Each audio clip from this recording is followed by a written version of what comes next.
This represents a timeline of the script I want to talk about and make distinguishing comments about. I will pause there. OK， 这个时间表呢，就是我今天这场讲座想要跟大家一起讨论的几种不同的字体。OK。And this basically represents, a portion of Western calligraphy. And so I don't, my talk is not going to encompass all forms of it either, just specifically when it comes to what people associate as Copperplate or Spencerian. OK. Alright， 这里所列出来的这几种字体呢，并不能代表所有的西方字体的这个全部啊。我今天呢，只是比较集中的去来区分一下以上列出来的这些字体。OK。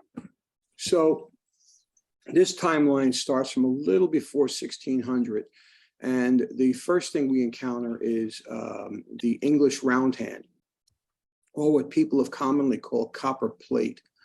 And the reason why it was called copperplate, we think, we're not sure, is because the handwritten specimen was engraved onto a copper plate by a master engraver for printing. And I will stop there and let you, I don't want to get too far ahead of myself in the translation. Okay, all right, thank you. 那么我们这个字体呢，它的这个起源是大概是在这个17世纪，比17世纪更早一些。那一开始的时候呢，人们把它叫做这个 ER， 就是 English round hand， 也叫做铜版印刷体。但是为什么把它叫做铜版印刷体呢？是因为当时的这个ER 的手写师、书法师将这种手稿呢给到这个铜版印刷师，让它刻在这个铜板之上。OK。And we're not really sure where the name copperplate comes from. I first seen it in a book from the early 1900s. But again, the penmanship by hand was engraved onto a copper plate. And so that's where we think the name came from. But the real name of that is round hand. And I'll get into a little bit more detail about that in a moment. Do you need me to stop? Okay, yes. 那么我也不太确定这个Copperplate 这种叫法，也就是铜版印刷体这种叫法是从什么时候开始的。但是从这个20世纪初的时候，在一些范本上面看到过。一会儿呢，我将会把这个概念给大家进行详细的阐述。Okay. Thank you. The next thing I have listed is number 2, Spencerian script. Hopefully most people at least know the name of that. And that is a uniquely USA or American form of handwriting that was developed by Platt Rogers Spencer Sr. And so that was developed in the early 1800s and perfected throughout the 1800s by both Mr. Rogers as well as his children that went on to print make some of these books available. I'll stop. OK， 那么接下去呢，我们就来说一下这个斯宾塞体。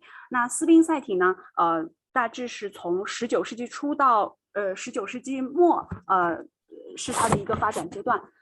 那么它是由 PRS 发明的，以及由它的这个子女来进行发展。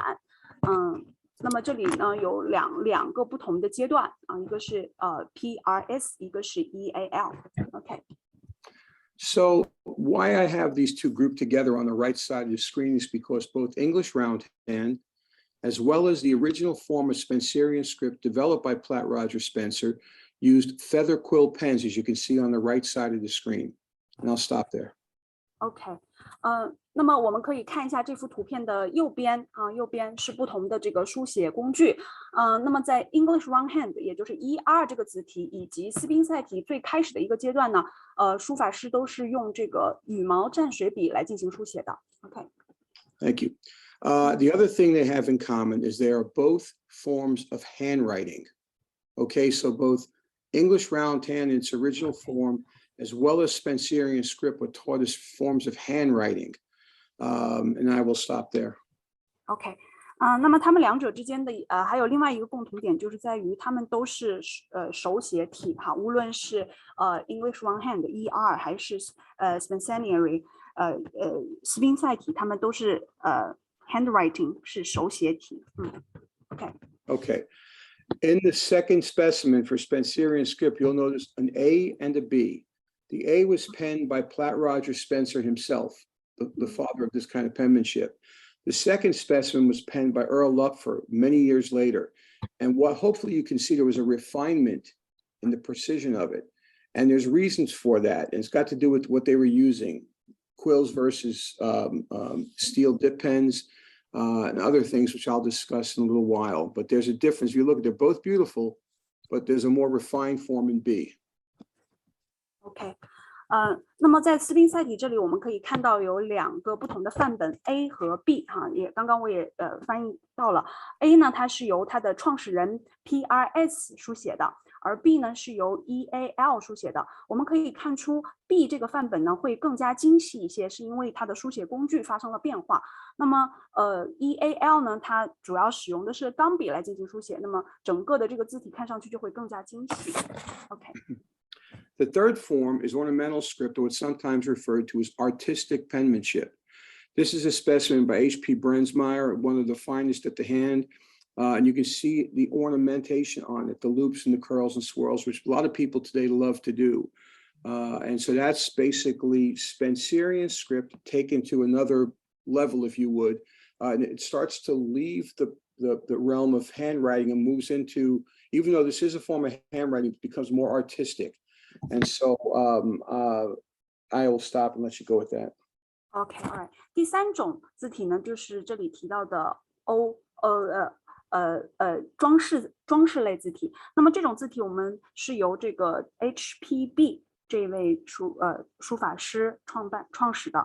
那么这种字体呢，我们可以从它的这个形式上看，它会更加的偏艺术化一些。它其实是就将ER 以及斯宾塞体呢进行了一个升华，那变得更加的艺术化。OK。And then the fourth form is business penmanship or plain penmanship. This is a stripped down version of Spencerian that doesn't require shading, which is simpler for common hand and writing and teaching children.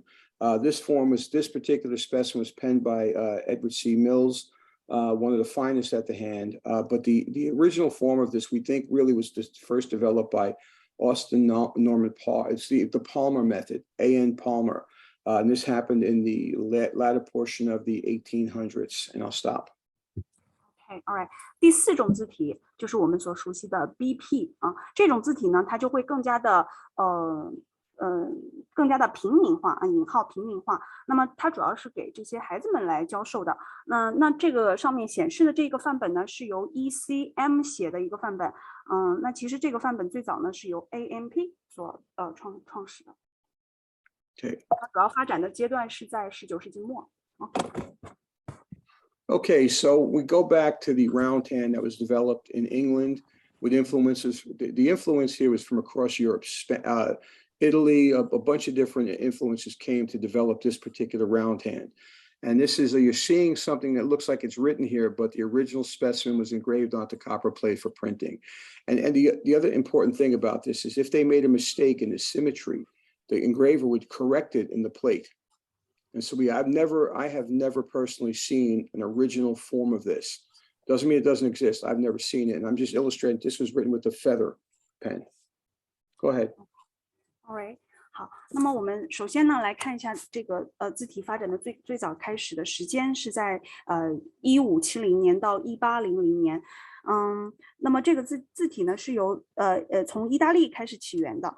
那么我们现在在这个屏幕上看到的这个范本，其实它不是最早的一个最原始的稿件，是在交给这个铜版印刷师之后呢，进行了一些修改。那么这个原件呢，我也没有见过，但是我能够确定的是，这个稿件应该是由羽毛蘸水笔写的。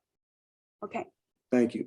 Early in the history of my country, the form of writing in the early 1800s was basically round hand. The Spencerian form did not really become influential until sometime in the early to mid 1800s. I'll stop. All right. 好，那么这个字体呢，它仍旧还是一个ER 的字体，它并不是这个斯宾塞体。斯宾塞体呢是发展到了19世纪的中叶之后才出现的一种字体。OK。This is the man himself. This is Platt Roger Spencer. It says say senior there. It's not. He was born in 1800, died in 1864, as you can see. This is his original writing, and this was actually done with a feather quill pen. I'll stop. OK， 现在画面上出现的这一位书写师呢，就是我们斯宾塞体的这个创始人 PRS， 他生于1800年，卒于1864年。那么这些个图片上面的手稿就是他本人的亲笔手稿，都是用羽毛蘸水笔写的。OK。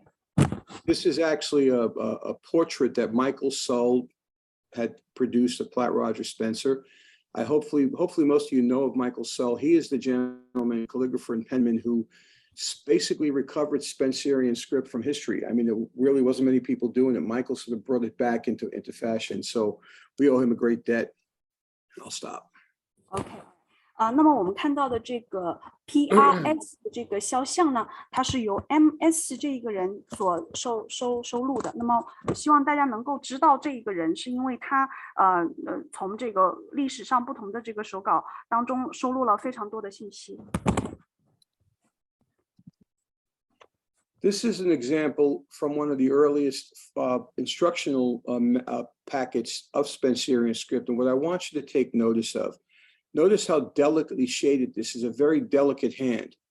And one of the reasons for that is because this was originally taught, well, Spencer himself used a feather quill pen, but his children who produced some of these works were using steel pens, steel dip pens. And we know that the one that was most famous, let me stop there and I'll continue. I don't want to confuse the translator. OK, alright.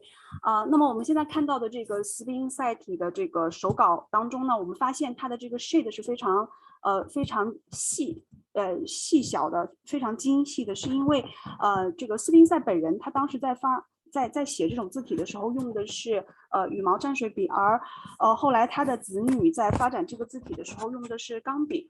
OK。The most famous of the dip pens, the vintage steel dip pens, for this style of writing is called the Spencerian #1. It's a steel dip pen, somewhat flexible, not incredibly flexible, but flexible enough. And this was taught using the Spencerian #1 or point like it and a straight pen holder, not an oblique. The oblique had not come into the picture yet in any great form. So I'll stop there. 写这种字体的笔呢，我们把它叫做斯宾塞 #1 1号笔。那这种笔呢，我们也不确定它是否是这个柔性的但是它确实是这一种字体的一种比较常用的一种笔。OK。 Now I'm going to expand this a little bit more to break down the different, what we would call pointed pen sizes. But remember, English round hand is not a pointed pen style. This is a feather quill pen style. And so I'm not going to deal with Spencerian script here right now. I'm going to deal with the forms that basically came after English round hand and basically adapted from it. So I'll stop there and let you go. OK。 好，那么我们再来看回到这张图上去，我想要强调的就是ER 这种字体，它并不是用点尖来写的，它是用羽毛蘸水笔写的，而斯宾塞体呢是在ER 的基础之上，在后期发展而来的。OK。 So one of the things that really confuses people, I get so many questions. Well, what does engrosser script mean versus engraver script? And we'll talk about that in more detail. But you can see here about the 1850s is where these points started to become a little bit more available, like the Spencerian #1. And we know from historical records that was developed and produced in 1855 by the Sperry Pen Company. Not Sperry, sorry, the Perry, P-E-R-R-Y Pen Company. I'll stop. P-R-R-Y? P-E-R-R-Y, Perry. P-E-R-R-Y, Perry Company. OK， 好，那么这里呢，我们可以看到这个19世纪50年代，这是一个非常重要的节点。从这个时候开始呢，我们就有了这个ES 这种字体。那么很多人呢，他都会比较困惑哈，就是什么是 engrosser script， 什么是 engraver script， 以及什么是这个 Copperplate。那么这三者的一个区別呢，主要就还是在这个1850年代。那么这个时候我们是由这个斯宾塞这个Perry 公司所制造的一种笔。So when you look at the terms engrosser script and engraver script, let me say this to you. These were both usually they may have done them in other countries, but usually when in the United States is where it's usually acknowledged where it really was developed. They were trying to emulate the round hand script, but it was an American calligrapher at the time that those calligraphers were called engrossers. And so they would try and emulate that script. And that's why it got the name engrosser script, because an engrosser was using it. There's also people who would engrave watches and jewelry, and they were using round hand as well, but that's where the name engraver script comes from. For someone like me, they're interchangeable terms. Okay. All right. 那么为什么我们会有这个 engrosser script 以及 engraver script？ 是因为当时的这些雕刻家呢，他们是使用到这个1、2这种字体，把它雕刻在手表上或者是其他的一些物件上。那么因为是由他们雕刻的，所以我们把这种字体就叫成了这个 ES。其实他们都是由这个1、2来的，字体本身是1。OK。Now, the fourth one, modern round hand, this is a specimen from Eleanor Winter's book. The proper term for that would be modern round hand, but everybody calls it copperplate. And there are some calligraphers who get real upset by using the term copperplate. But unfortunately, copperplate has been used to describe everything that you see on this picture. And I'm not happy with that, but I'm not so worried about the terminology. I'll tell you what the differences are, like I'm doing now, but I don't get upset with the terminology so much. OK， 好，那么第4种呢，就是我们的现代这个圆体，大家都习惯性的把它称作这个铜版印刷体，但是我想说的是，大家现在看到的屏幕上所有的这些字体，很多人都把它们叫做铜版印刷体。对于此呢，我不是非常的在意这个术语应该是怎么样的，因为我今天在这里呢已经给大家解释清楚，也将会给大家解释清楚它们之间的区别。但是大家要知道，就是这个 Copperplate 它其实并不能够完全的去将这些字体细分细化。Okay. One really big difference between the styles shown on the screen right now is that only English round hand was a form of handwriting. All the others are the equivalent of calligraphic drawing. I can't say much about the modern round hand, the round hand. It depends on who's using it, but engrosser script and engraver script are not forms of handwriting. I basically draw letters the way text lettering, I have very definite strokes and come up. It's not a fluid cursive style. So that's one of the real big things that one of my mentors, Bill Lilly, graduated from the Zenarian College, would point out to me. It's not handwriting. So both Spencerian and round hand from England were forms of handwriting. I'll stop. OK， 那么我们在这幅图片上看到的所有字体，它们之间最大的一个区别就在于1、2以及斯宾塞体，它们是真正意义上面的手写体，而我们现在所说到这个 ES 以及后面的这些 modern round hand， 它们其实都不是书写体，它都是有所装饰的一种书法体。OK。Good. And so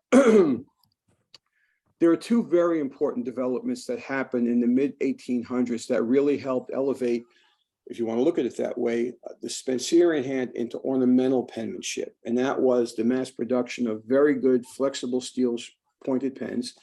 The one you see in the top image there is one of my favorites, called the Musselman Perfection nib. That was, let me stop there. I'll go on after translation. All right. 好，那么在这个书法发展史上呢，有2个非常重要的2个发展。第一个呢，就是这种柔性钢笔尖，也就是我们所说的这个点尖的大量生产，它主要是集中在这个19世纪中叶的时候。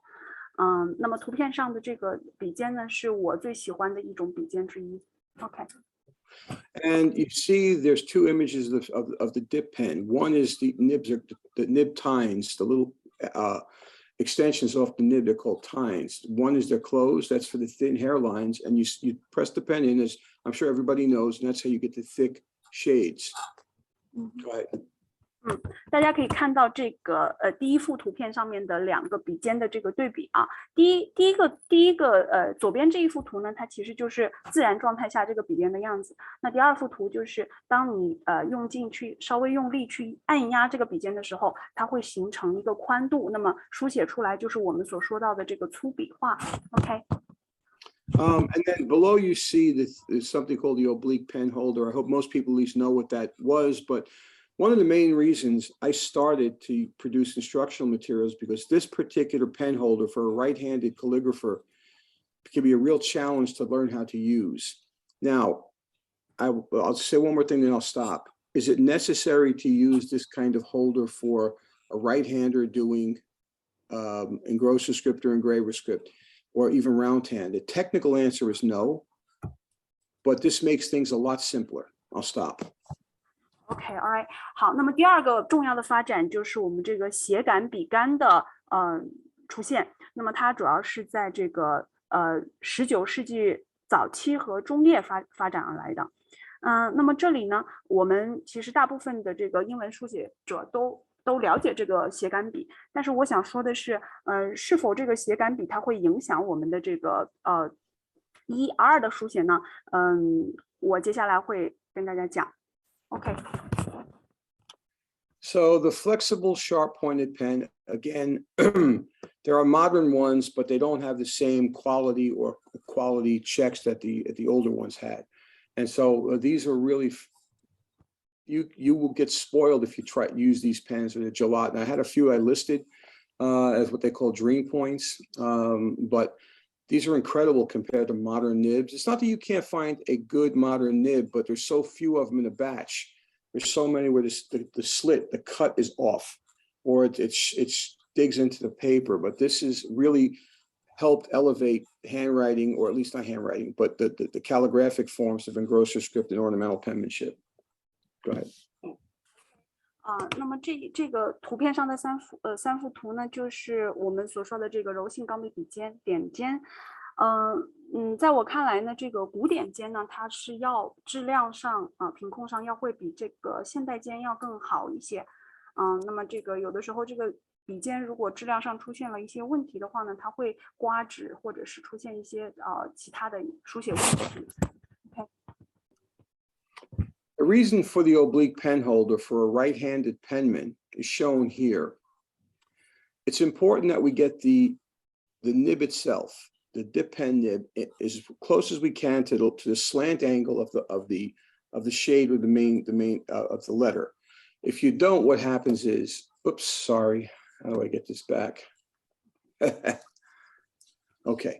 If you don't, what happens is if you use a straight pen holder, the right tine, I don't know if you can see my marker, but this one here drags against the shade and you get a ragged inner edge. Some people like that and it's perfectly fine. If you're doing round hand and let me stop before I get ahead of myself in the translation. OK, all right. 好，这幅图片上呢，主要就是展示了这个这个直杆笔和斜杆笔它的一个区别。我们为什么要用斜杆笔？是因为斜杆笔它这个笔尖的角度正好是跟我们写出来 shade 粗笔画的这个角度是一致的，所以我们在书写过程当中可以写出一个比较平顺的粗笔画。而像左边这幅图，我们可以看到它的这个这个笔画的边缘呢就会出现不平整的情况。但是有一些人他就是比较喜欢这种不平整的状态，这个也是无可厚非的。但是我现在要说的就是直杆笔和斜杆笔它的一个区别。我们为什么要用斜杆笔来写这种ES 的粗笔？ Okay. Some may know Paul Antonio from England. Paul does round hand. He uses straight pen holder, which is perfectly fine. You'd sometimes get that inner edge like that, but it's perfectly fine. It depends on what you're looking to do. For me, I prefer the oblique pen holder for what I do, but it's not like an absolute requirement. Now we're going to talk about a form of artistic penmanship or ornamental penmanship. I'll let you go ahead and just say that. OK, all right.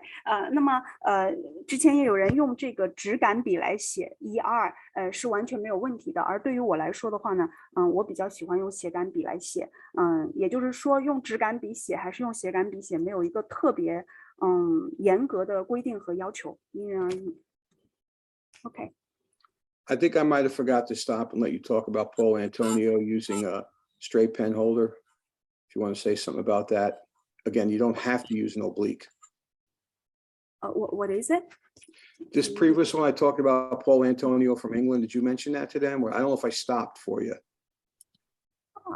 I don't remember. 我可以说 No problem. 啊， Okay. 就是英国有一个人叫 Paul Antonio， 然后他是用直感写 roundhand 的，所以博士意思就是说，就是我们写这个字可能用直感或者写感影响也不是特别大。好 All right. Thank you. Thank you. So this specimen is done by arguably one of the greatest ornamental penmen who ever lived, Louis Mataraz. And what you see here is a combination of two different styles. One is the a little bit more ornate Spencerian style hand. You also see what looks to be more of an engrosser's or engraver's script hand at the very top with Washington, but he's combining it with an ornamental capital or ornamental Spencerian capital. And this is what confuses people. So what do you call this? It's just a mixed form. I would not get bogged down in or let the terminology bother you.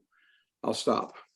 OK， 这一份范本呢是来自于 LM 的，那么我们可以看到它的这份范本里面，是由不同字体的一个混合。那么尤其是大写字母这里呢，它主要是由这个 OP 和斯宾塞体的一个组合。那么我们也不是刻意的去区分它究竟是什么样的一个字体哈，它就是一个糅杂。Okay, so this form of ornamentation has rules, which I'll talk about in a moment. So I'll let you translate that. 那么这里的这个 OP 的这些书法呢，它是有他们自己的规则的。Yes. Here is a specimen from Albert D. Taylor, perhaps another one. Some people considered him on par with Mataraz, but Taylor, believe it or not, died very young from, I think it was appendicitis that killed him. He wasn't around for long, but he certainly made his mark. So this is for me, one of the finest specimens of ornamental penmanship I've ever seen. I'll stop. OK， 现在我们看到的呢，这个范本呢是由 ADT 所书写的。那么呢，他很早就去世了。我认为他是被杀的。那么在他这个书写体里边呢，我认为这一份书写体是最好的一份。I will say that if I had not seen some of these specimens in person when I was at IAMPETH, I wouldn't believe that the human hand could do this. But it's pretty amazing when you see them and you're holding them in your hand and looking at them. I'll stop. OK， 当我看到这份手稿的时候，我不太相信这是由真人写的，因为它这个整个的一个书法过程都是非常的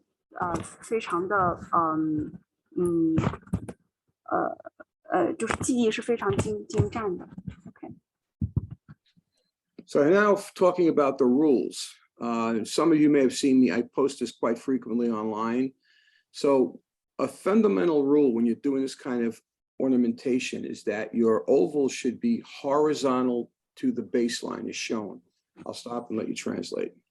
OK， 那么刚才说到了这个 OP 它的规则呢，我们可以看一下这一幅图。那么它如果是把它这个字体呢，按照这个椭圆来进行这个补充的话，我们可以看到它的这个它整个的这个字体的椭圆都是一个水平的椭圆，然后有它自己的这个基线和底线。OK。You know, all these circles are not done while he's thinking. He's not thinking about this as he's executing the script. This is what his hand has been trained to do, and the result is this beautiful ornamentation. I'll stop.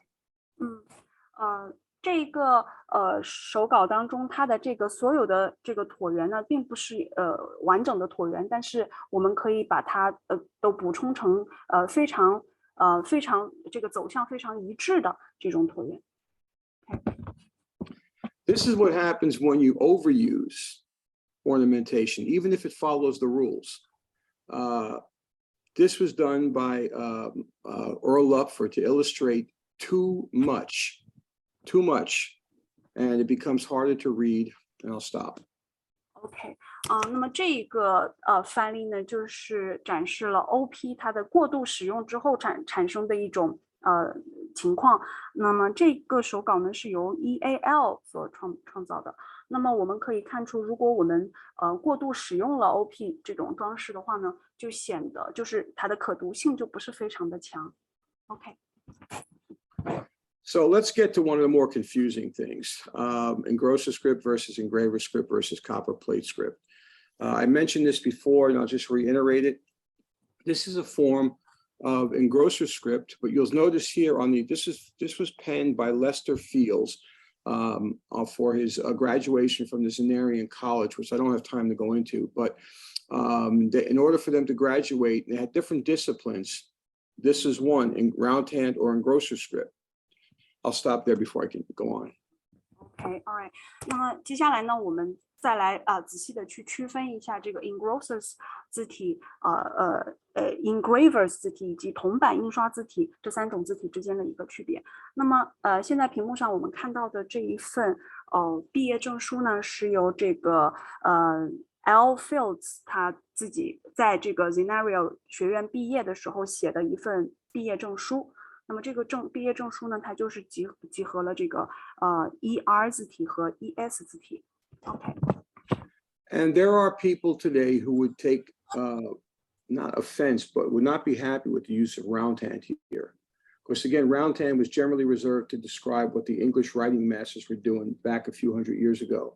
But this developed from that. So back in the Zenarian College, they used the term roundhand, but in my opinion, it's more accurate to call it engrossers or engraver script.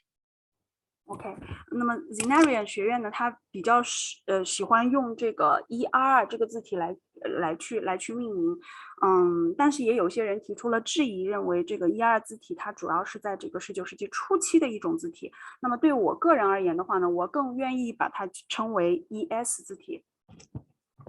And these were awarded different levels of stickers. This one is the highest, the gold seal. You can see a gold seal at the bottom. There was also green and red seals that distinguish different levels of ability. And the other thing that's interesting is the signatures at the bottom here. So I'll stop there and I'll continue once you translate it.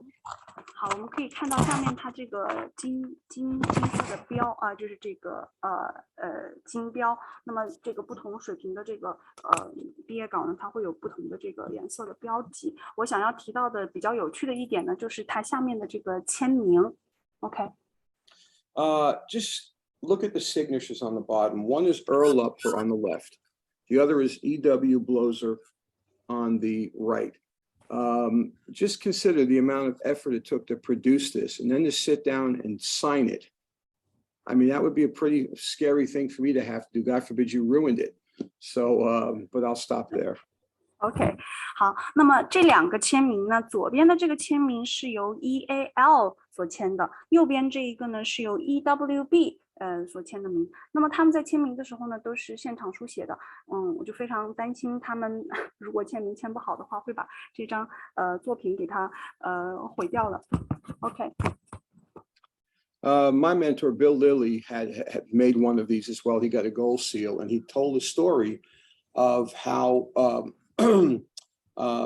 Parker Zana Bloser and Lupfer signed his certificate. I'll stop and let you translate, and I'll show you what he was telling me. OK， 那么我将会要讲一个关于这个签名的这个过程当中发生的一些小故事。Yes. Okay. Yes. All right. So he basically said that after he produced his certificate, Lupfer would sit there with the pen above the paper, inked, and form the design he wanted to make in the air. And all of a sudden, he would land the pen and execute it perfectly. But this is what these gentlemen and some women did for a living. So they had that kind of control. Like I said, for myself, I'd be worried about breaking the point, or I don't know. But you can go ahead and translate that. OK, all right. 就是有些书法师呢，他在这个签名之前呢，他会在这个空气当中就是画一画这个圈啊，这个也是我们经常会做的。那么以保证在这个下笔的时候，在纸面上的书写会比较顺滑。但是对于一些女性的书法家来说，她的这个手的控制力可能就会好一些。但是我自己也是稍微有点担心他这个如果直接去签名的话，会不会出现一些岔子。This is also a great example of contrasting styles. So the actual body of the certificate is engrosser script, but the signature on the left is ornamental script derived from Spencerian, and the signature on the right is somewhere between Spencerian, ornamental, and plain penmanship. There are different style, 3 different styles on this certificate. OK， 这是一份非常精良的毕业证书。我们可以看到它的这个签名，左边的这个签名呢，它是由 OP 这种字体所书写的；右边的话呢，它就是糅杂了这个斯宾塞体 OP 以及这个手写体。那么这一份毕业证书上呢，它会出现有不同的这个字体。Here's an example of a beautiful little card that was penned by Charlton V. Howe. He was known for his engraver script, but here you can see he calls it engraver script.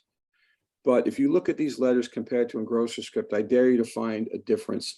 I will also say this after you translate, I'm going to make another point about this, but go ahead. So this is engraver script. He's calling it, but to me, there's no difference. 这一份手稿呢，它是由 CVH 所书写的，他自己把它叫做 ES 字体，但是你对比这个 ES 字体的一些字母，你就会发现还是有差别的。所以我个人觉得这一份字体，它跟 ES 字体还是有所差别的。OK。Thank you. So those few different script styles I showed you originally, with round hand, form of handwriting with the quill pen. There's no one exemplar that represents the right way to pen that. There's many different penmen or writing masters who had slightly different styles. Go ahead, and I'll continue once you're done. OK， 那么刚才呢，我给大家展示了好几份这个ER 字体的一个手稿。那么我们会发现没有任何一份手稿是说它就是一个标准字体。那么每一个不同的书法师呢，他会有他自己的一些小小的风格，那么也会体现在这个字体的书写上。OK。The same is true for engrossers and engraver script. There might be a Zenarian style or people that wrote like Madaras, but no one style. The difference was Spencerian. You can trace it back to one seminal form from Platt Rogers himself. Doesn't mean it didn't change over the years, but there is a traceable form to one style that he wrote. So I'll stop there. I don't hope I didn't confuse you, but basically round hand, engrosser script, engraver script, there's no one particular style that you can trace as the original script. Spencerian is different, so is Palmer method, business penmanship. They both have, you can both trace it back to one particular form.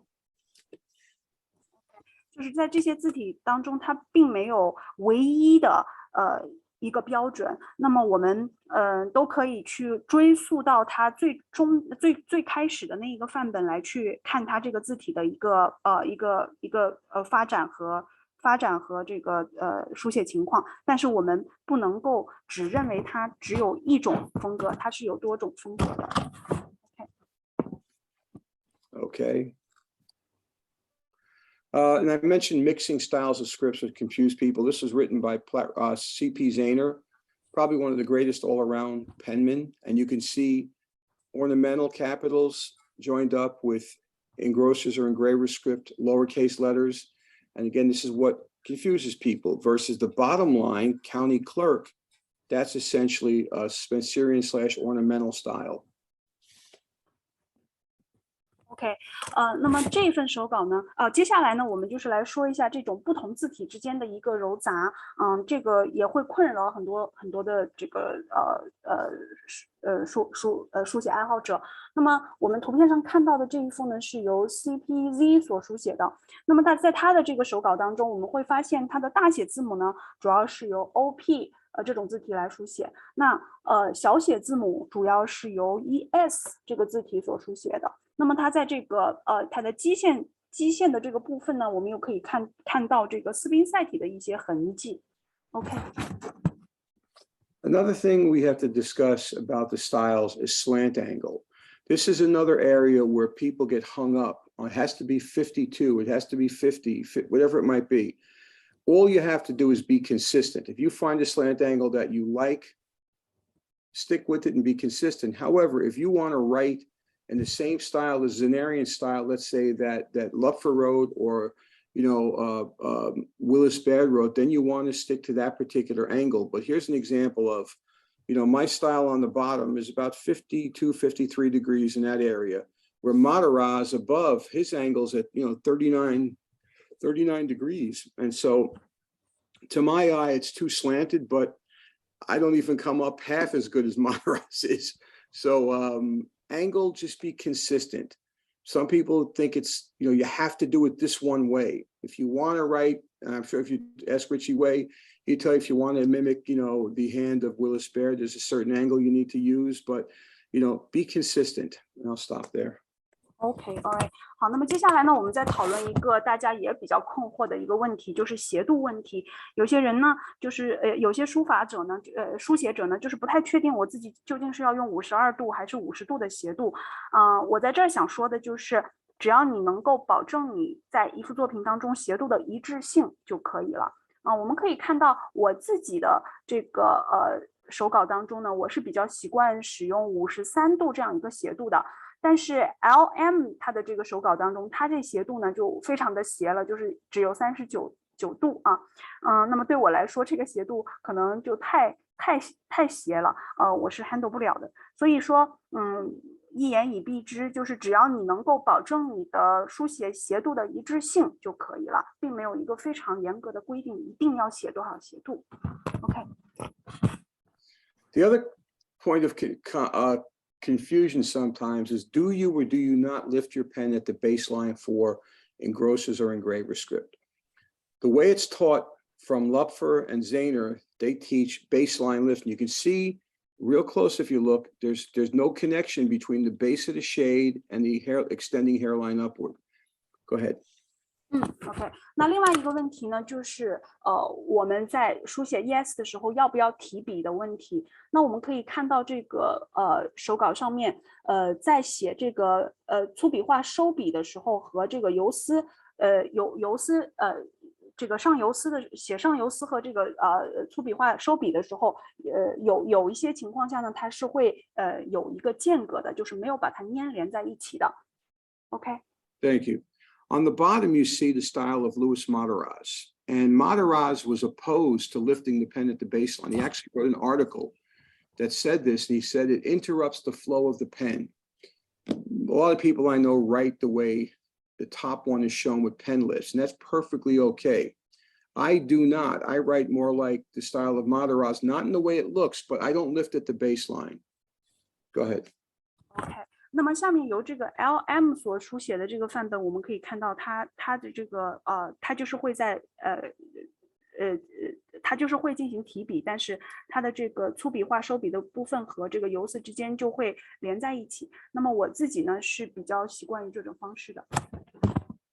One other thing I'd like to point out, if you look at the bottom specimen, Louis Mataraz's specimen, look at the lowercase s.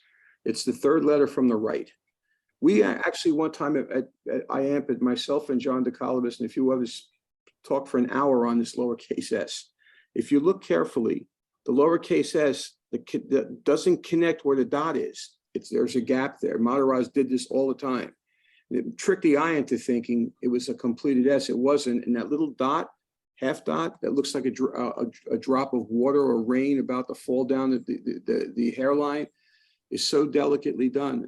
It's difficult to do, but it tricks the eye into thinking the S is completely attached to that dot, and it's not. Hopefully I didn't confuse you. OK， 好，我们可以看一下下面的这一个手稿，就是 LM 的这个手稿里面倒数第3个字母 S 的书写，这个是我重点想要分析一下的。大家可以看到它这个这个笔画写最后那个小黑点小点的小圆点的时候呢，它并没有写一个完整的小圆点，而是写了一半啊。这个书写方式呢是比较难的，且非常精细的。OK。 That's all I have. I'm sorry it took a little longer. I didn't really consider the translation time in that, but This is a certificate of marriage I did for my sister Kimberly some years ago. Yeah, it's not my style of, it's not what I really, there are people that can do this better than I can, but you can use this in many different ways, mix and match styles. A lot of modern calligraphers don't like mixing styles, but that's about all I have, guys. I'd be happy to answer questions for you. OK， 那么以上呢就是我今天讲座的所有内容，可能稍微有点长，是因为我没有考虑到这个翻译还要占取一些时间。那么这个图片上面的这一份毕业证书呢，是我给家人所做的一个毕业证书，大家可以看到它里面会有不同字体的这个揉杂。那么所以我们在做这个毕业证书的过程当中呢，可以结合不同的字体来进行设计。谢谢大家。I'll share one image with you. This is really what I do nowadays. I work with fountain pens, and I just wrote Olivia's name for her. Can you see that? Yes. Yeah, so that's basically done with a simple fountain pen. There's no flex in it. And it uses sort of a muscular movement to do the birds and the feather quill. And I've got videos on how I did that, but that's mainly what I've been doing lately for many reasons. But so questions, Olivia, you want to go from the list first or? We have several questions related to the lecture. Okay, let's go with that. First one is from Karen. Do we know who invented the oblique pen? Let me translate it first. Yeah, go ahead. Excuse me. 我们是不是知道谁发明了斜杆 ？Okay. I didn't anticipate the question. We do have images of patents that, let me see if I can pull them up. Probably not. Oblique pen holder. No, I've got the patent somewhere, but in the early 1800s where they had them, I can't tell you. I might have known it at one time. I certainly don't remember it now. Who discovered that, or at least who invented it? But no, but it goes back all the way to the early 1800s, which didn't really see much use. Mid 1800s, where it started to come more into vogue, and then finally by the end of the 1800s, that's how guys like Mataraz and Taylor were able to get some of the work that they did using that in combination with the steel dip pen. I'll stop. Okay, all right. 这个具体的时间呢，我有点记不清楚了。那么就是根据我们刚才列出来的这个时间表呢，它大概是应该是在19世纪的前期到中叶的时候。Okay. Okay, I have let me see here. All right, I'm going to share one quick image with you. This is an oblique pen holder patent from 1839. One of the first I've ever seen. And it says that the person who submitted this is Fife, F-I-F-E. Can't say anything about it. But that's the earliest one I've seen. Okay. 好，这里这个范本是1839年的一个范本哈，这个可能是我见过最早的这个有斜杆笔记载的。All right. Next question. Is Mataraz considered a form of handwriting? Is what? A form of handwriting. Whose handwriting? Mataraz, the Mataraz script. Yeah, I would say there's actually records from his last student who was put into a book. And, you know, he wrote pretty fluidly. That's why he didn't believe in the pen lifts. But it's not the thing that Mataraz would do every day. Mataraz's common form of handwriting, you would not be able to tell it was Louis Mataraz who did it. Let me see if I can find a quick image of Mataraz's letter. Where he was ordering some, let me see, I know I've got one somewhere. I have gigabytes worth of images. No, I can't. It's a very common hand. He uses no shades, and you wouldn't be able to tell that was the great Mataraz who wrote it. But when he wanted to do it precisely, he was really known for being one of the most precise. Him and Taylor were some of the most precise writers there were. I'll stop. 那么我这。Sorry if I confused you. Just let me know if you want me to clarify something. Yes, I actually didn't catch you very much Okay, for the explanation of. right. The question was Matarazzo is the fancy form that I showed you before, a form of handwriting. Mhm. It's not technically handwriting. No, it's still more art, because once they became that ornamental or artistic, it elevated into the realm of art above handwriting. OK, alright，也就是说，刚刚的问题是说，这个 M 他写的这个算是手写体吗？那么博士的回答是说，它其实不太算是一种手写体，它更有这种艺术字体的一个设计，更像是 OP 的这种感觉。Okay. Next, it is about the difference between modern engrosser script and the historic engrosser script. Well, the one form of historic engrosser script to be looked at is, if I don't know how many people have a picture of the Declaration of Independence, the United States Declaration of Independence. That was originally written by hand by Thomas Jefferson in a common form of roundhand. Okay, and I'll let you say that, and I'll tell the rest of it.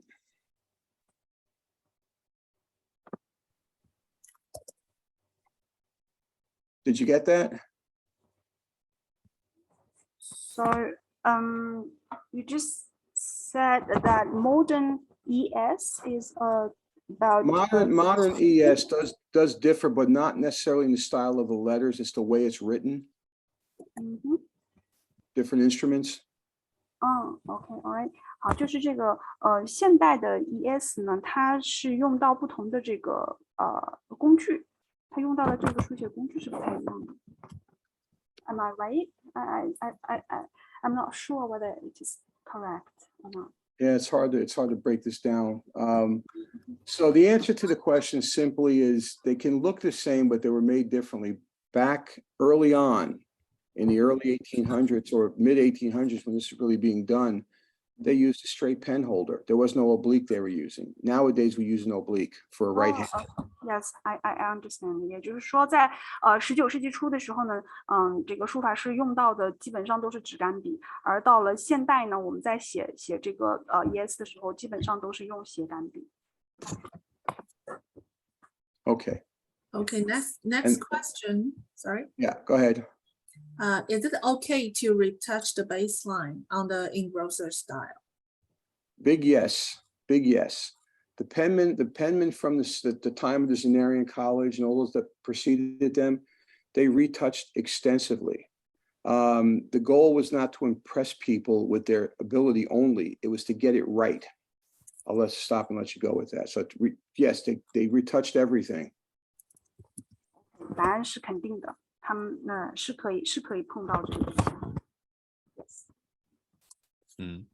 Retouch 是补笔的意思，就是可以补笔。OK， 可以补笔。Okay, next question. Yeah, before you move on, hold on one second. Let me show you this. This is a specimen from Louis Matarazzo himself, showing you how he achieved what he did. Can you see this? The word Thomas at the bottom is the completed specimen, but the top is how he did it. He'd go back in and retouch and fill in the ink in those areas. Do you see that? Yes. Yes. Go ahead and translate. That's how it was done. It wasn't done. I used to think it was done in one stroke. It wasn't.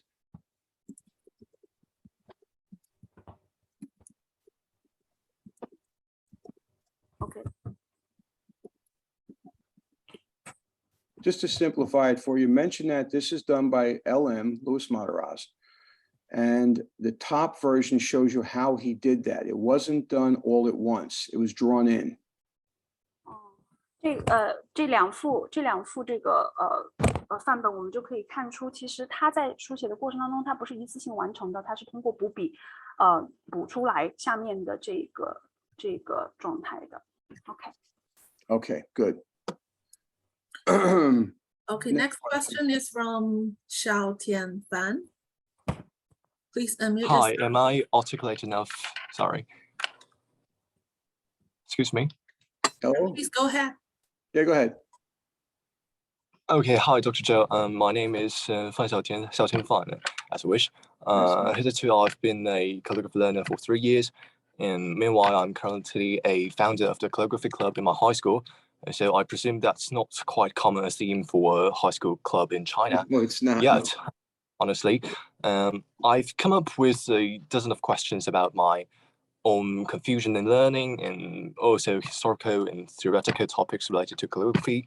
But finally, it turns out that the most crucial concern of mine now is how or to what extent I should or could promote Latin calligraphy among teenagers around me, and maybe arrange activities to help others besides, merely staring at specimens and reading online resources, although they are wonderful, for example, the magnificent ones of yours, and because especially when most of the students around me never actually yet to get to know Western media, and although we're using English in school, and frankly, my writing is far from qualifying me to be an instructor. So in this case, I found that many of the students, also myself in many cases, hold at least misconceptions about calligraphy, including both over and underestimations when we are lack of cultural background. And so this is a kind of dilemma that I think not necessarily related to my high school environment, but also in the localization of Western culture in China and especially calligraphy and maybe even other regions over the world. So I'm sorry to be lengthy, but I'm really looking forward to your experiences in promoting calligraphy. Yeah, thank you. I don't know if it's probably too long for them to translate, but let me just say this to you. There's no high school I know of in the United States that does that, calligraphy clubs. There's a lack of respect in the West for handwriting now. And they put calligraphy into what they call a craft. And there's craft involved. But for me, it's art. And it's what you're talking about, and the respect that Oriental cultures have for writing, that's art. It's not just, and so should you promote it? I don't see any reason why you shouldn't. Anything that enriches someone's, just like people here do brush lettering, it's a worthwhile thing to do. And I'm sorry if that's gotten past many people, but maybe some type of translation later can help. It's a tough thing. I think, promoting it is a great thing, but believe it or not, roundhand or copperplate style script, that's not even big in England. That's the least form that they'd respect, because respect is the wrong word. But I know when Brian Walker was alive, Brian had his own copperplate collective, and he was like one person in the wilderness. So it's not unique to where you are, but the cultural differences do matter. I apologize if there's no way to translate that to anybody else, but if you need to, I'll make sure my my email address is made available to you if you want to contact me. And I realize you have a lot of questions. We could probably set up a Zoom meeting. I can't do it for everybody, but it's just not enough time in the day. But I'll make sure Olivia can get the message to you, okay? Sure. Thank you very much. You're welcome. Should I translate my question, or actually, if you can do it, please do. Okay, so 大体上我问了一个问题，就是有关于西方书法在中国的本土化的问题。我自己作为一个书写者、一个学习者，同时也想作为一个高中生，在我的校园里宣传西文书法。但是我遇到了一些在英语语境上的文化背景问题，那可能会导致同学们，包括我自己，在很多情况下，对于西文书法有着或高或低的一些误解，包括它的艺术形式以及它的在历史中的定位等等。那所以我向教授提出一个问题，就是我们应该怎么样，或者说以什么样的程度去组织这样的活动？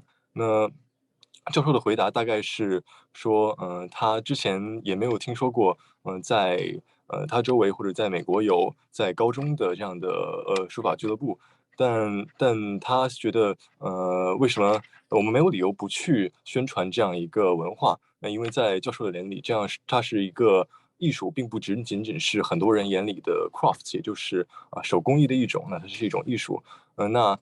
从一个中国人的角度，我觉得，我们要吸收这个西方的文化的同时呢，当然也是与自身有的这个中华传统书法做对比。那我觉得，用艺术来形容，不无不可。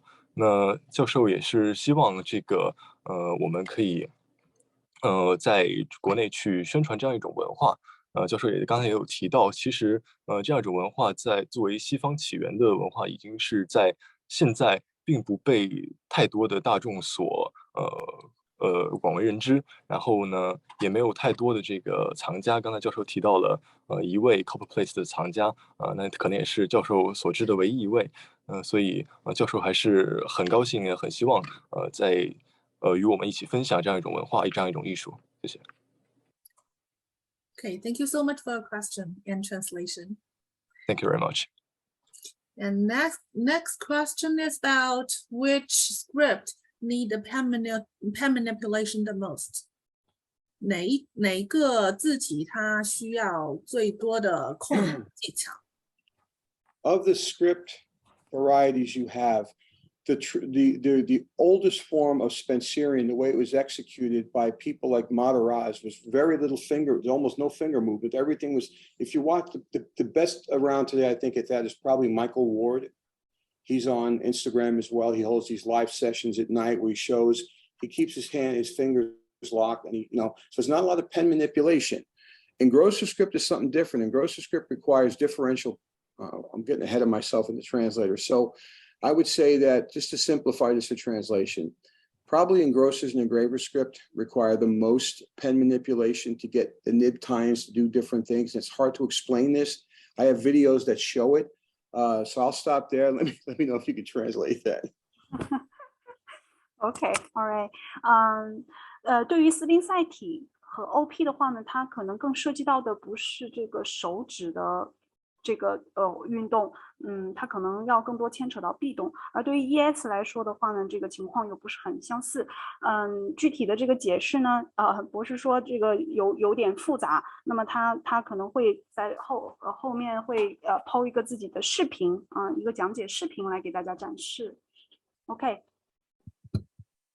And so, yeah, I've got little articles and stuff that I've written and talks about what I call different kind of tine movements on the pen point. It's a real delicate subject, but remember this: every shade has two lines. There's a left side and a right side, and those things are marked out by the spreading of the nib.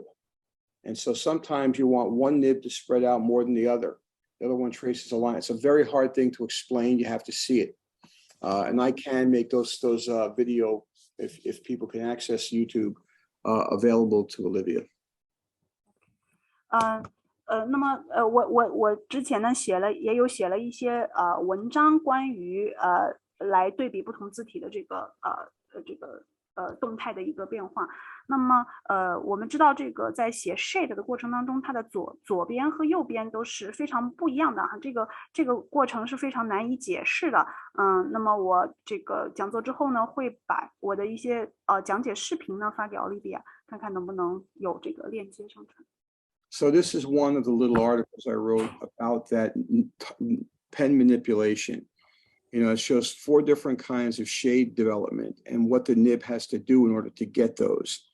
So the first one at the bottom, and I'll just talk about this. They can read it or look at it later. It should make sense.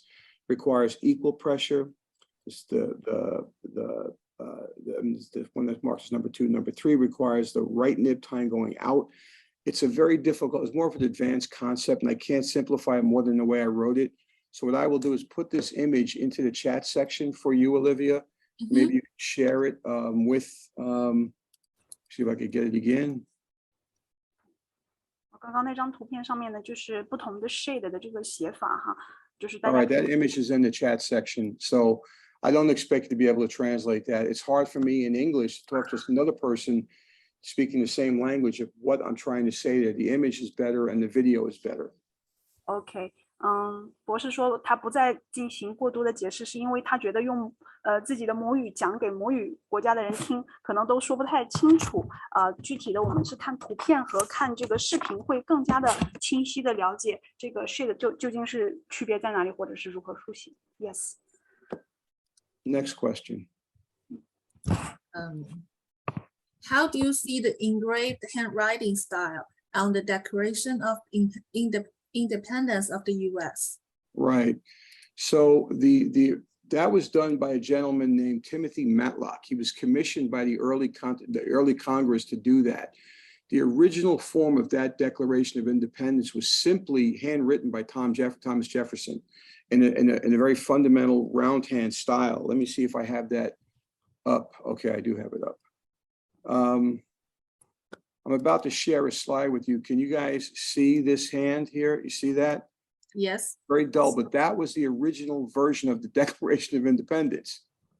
The very top line is more of a Roman a Roman hand, not hand, but letters from the Trajan alphabet. What you see below it very indistinctly is actually Jefferson's common round hand. Okay, and then if you take a look at Timothy Matlack, I'm sorry, let me get this in a form you could see it. So this is the gentleman who actually wrote the Declaration of Independence in the fancy form. Okay, he was commissioned to do this. And this is what the actual document looks like. It's very beat up, and it's actually been processed. I'm sorry I'm going so fast here, but it's been processed to make it, you can't really even read this. I've seen it in person. And so you can see at the top here, more of the Roman alphabet being used. This looks almost like a German hand where it says the unanimous declaration. But then below it is the round hand that he did here. And he was, Timothy Matlack was an engrosser. So that's why they refer to this as engrosser script. If you want to try and translate that, if you need me to clarify something, I will. OK， 好，我们看一下这个独立宣言的这个范本，可以看到它最开始最上面顶部的一行呢，是用这个罗马体写的，然后下面第二行，像是这德语的这个 German 的一种写法啊，后面的话呢就是它的这个正常的手写手写体。那么在整个正文的部分呢，大概是用这个 ES 的这个字体来写。This is what we normally think of when we think of that document. And what they did is they commissioned someone else, William Stone, to make an engraving of it for printing. And what he did, believe it or not, is he took this original document and he sprayed water on it, then put another piece on top of it and transferred the inks. That's why you could barely read it. If I showed you the original, you wouldn't be able to read it. He then pressed that onto a copper plate and engraved it. And so that's why the original document you can hardly read. This document was actually carried around. They used to roll it up, and whenever they would meet, they would nail it on the wall until somebody finally thought, hey, we better do something to save this document. And that's the story. But Matlack is the one who did it, and William Stone is the one who did the transfer for the engraving to make this copy you see now. 就这个稿件，它一开始它其实是用水泼在上面，然后把它再复印到另外的一个这个本体上去的，所以我们看到它这个范本都是字迹是不太清楚的。然后后期的话呢，它是有人把它这个范本给它钉在了墙上，然后当时发现的时候呢，是从墙上给它拿下来的这个我们看到的这个范本。Next question. Next is about what is the right way to hold a pen holder for Spencerian and for engrosser. 在斯宾塞和写 ES 的时候，正确的握笔姿势是怎么样的？ So that's a very good question. Most people today hold a pen however they normally hold a pen. There was a time where they were taught their grip was changed to make it better accommodate the style. But I've seen people hold pens all different kind of ways. A proper way, if you look at some of the penmen from the past, I can show you something here. Dennis grip. So I'm going to post I'm going to show an image of William E. Dennis, one of the most famous of our engrossers. Incredibly talented gentleman. May not be the clearest image, but can you see that? Yes. That's the way, and with his little pinky or ring finger on the paper, but that's the way they like to see the grip, where the knuckles are, the two knuckles are facing up. I tend to write with my hand laying on the side, but that's not the way they were taught. So that would be the best way to do it, but I don't do it that way. You know, most of us are self-taught, and which means that we basically have to learn ourselves. So if you can translate that. Okay. 那么说到这个握笔姿势以及书写姿势呢，我会发现有很多人他们有不同的这个姿势。刚才博士展示的这张图片呢，是被认为应该我们在写字过程当中的一个正确的姿势，但是博士他本身自己呢也不是以这样的姿势来写的。OK. So, do you mean how you hold your pen doesn't matter? No, it does matter. For some people, it becomes difficult to write. There are folks, I'm trying to see if I can illustrate this. If I had take one of my fountain pens here, I don't know if you can see my hand as I do this, but you know, most people hold a pen in a form sort of like this, okay? There are people who hold it with 2 fingers on the pen, 3 fingers on the pen. Then it becomes more difficult to manipulate the pen. Because when I write for engrosser script, I actually will rotate the pen a little bit to get the nib to do different things. But the more fingers you got, it may be harder or easier to do that. But certainly nowadays we don't, you know, we do not force people to change their grip. But years ago when I was in grammar school, you know, I was in Catholic grammar school in the beginning, and the nuns would make you hold the pen a certain way. That's not really done anymore because most of the teachers don't know how to hold a pen anymore. So I wish I could give you more than that. And I do have images of different grips for different penmen. And I will post that image in the chat section so you guys can have it. 所以博士的意思是说，其实如何握笔，其实对于一部分的人来说是比较重要的，因为像刚才他展示的一样哈，有些人他可能是用一支这个食指来控制这个笔，有的人可能是用2只手指，有的人甚至是用3只手指来控制。那么在他曾经上文法学校的时候，老师对这种握笔姿势是有非常严格的要求的，但是到现在呢，大家也不会太去强迫别人究竟是要怎么样去握笔，因为每一个人的情况都不一样，可能有些老师他的这个握笔姿势都不是非常的规范。Yes. So this image I put into the chat section so you guys can have it. And Olivia will make it available to you. But this is showing you, you know, grips of different. Notice the knuckles are sort of facing up. The index fingers over the top of the pen. They were taught to write in a very certain way, and they never gripped the pen hard. The pen was held very lightly. This way they can write all day. OK， 大家可以看到这些图片当中就展示了一些握笔的姿势，但是我们能够确定的是，这些书法家他们在握笔的时候都不会握得非常重，都是很轻的握着笔的，这样的话能够保证他们一天之内可以书写比较长的时间。Okay. And next, Martini would like to see the video about time and pen manipulation. I believe you have a video for that on your YouTube, right? I do, and I have to find it. I got so many videos. I post videos on calligraphy, on plain penmanship, on fountain pens. I have to locate. I'll locate it. If you just remind me, Olivia, I'll send it to you. Unfortunately, the video quality is not as good as it could be because I made these many years ago, and at the time you couldn't put high quality videos online because people couldn't open them. So I reduced the quality of those videos. I'm trying to find the original ones to put higher quality videos in place. So, but I'll get that to you, promise. 教授说有很多视频哈，但是他现在需要找一下。但是要说明的是，这些视频可能它的画质不像我们现在的视频画质那么清楚，是因为这些视频是早几年前录的当时在上传的过程当中，它是没有办法选择用高清的这个画面上传的，所以可能视频的清晰度可能有点影响。Yeah, I will share my let me see, probably the best thing to do here would be the penmanship or the Copperplate stuff. And if you notice, I call this script in the Copperplate style. There's a reason for that, but let me go ahead and share this to you guys now. What I'll put into the chat section is my landing page for my YouTube channel, and so you can see all the different videos there. So that, and Olivia can make that available to whoever needs to, if you can access YouTube. I don't know if everybody can access YouTube. 我是现在刚刚发这个链接是 YouTube 上面它的一些书写视频。Yeah, and I will try to include the handouts and video links in a document later and send it to everyone.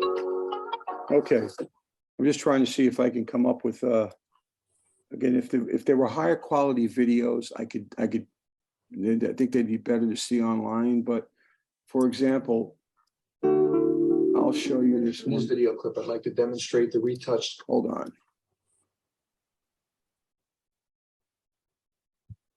So this is one of my videos. There are many up there. This shows you the retouched cutoff. Somebody's asking about retouching. Off.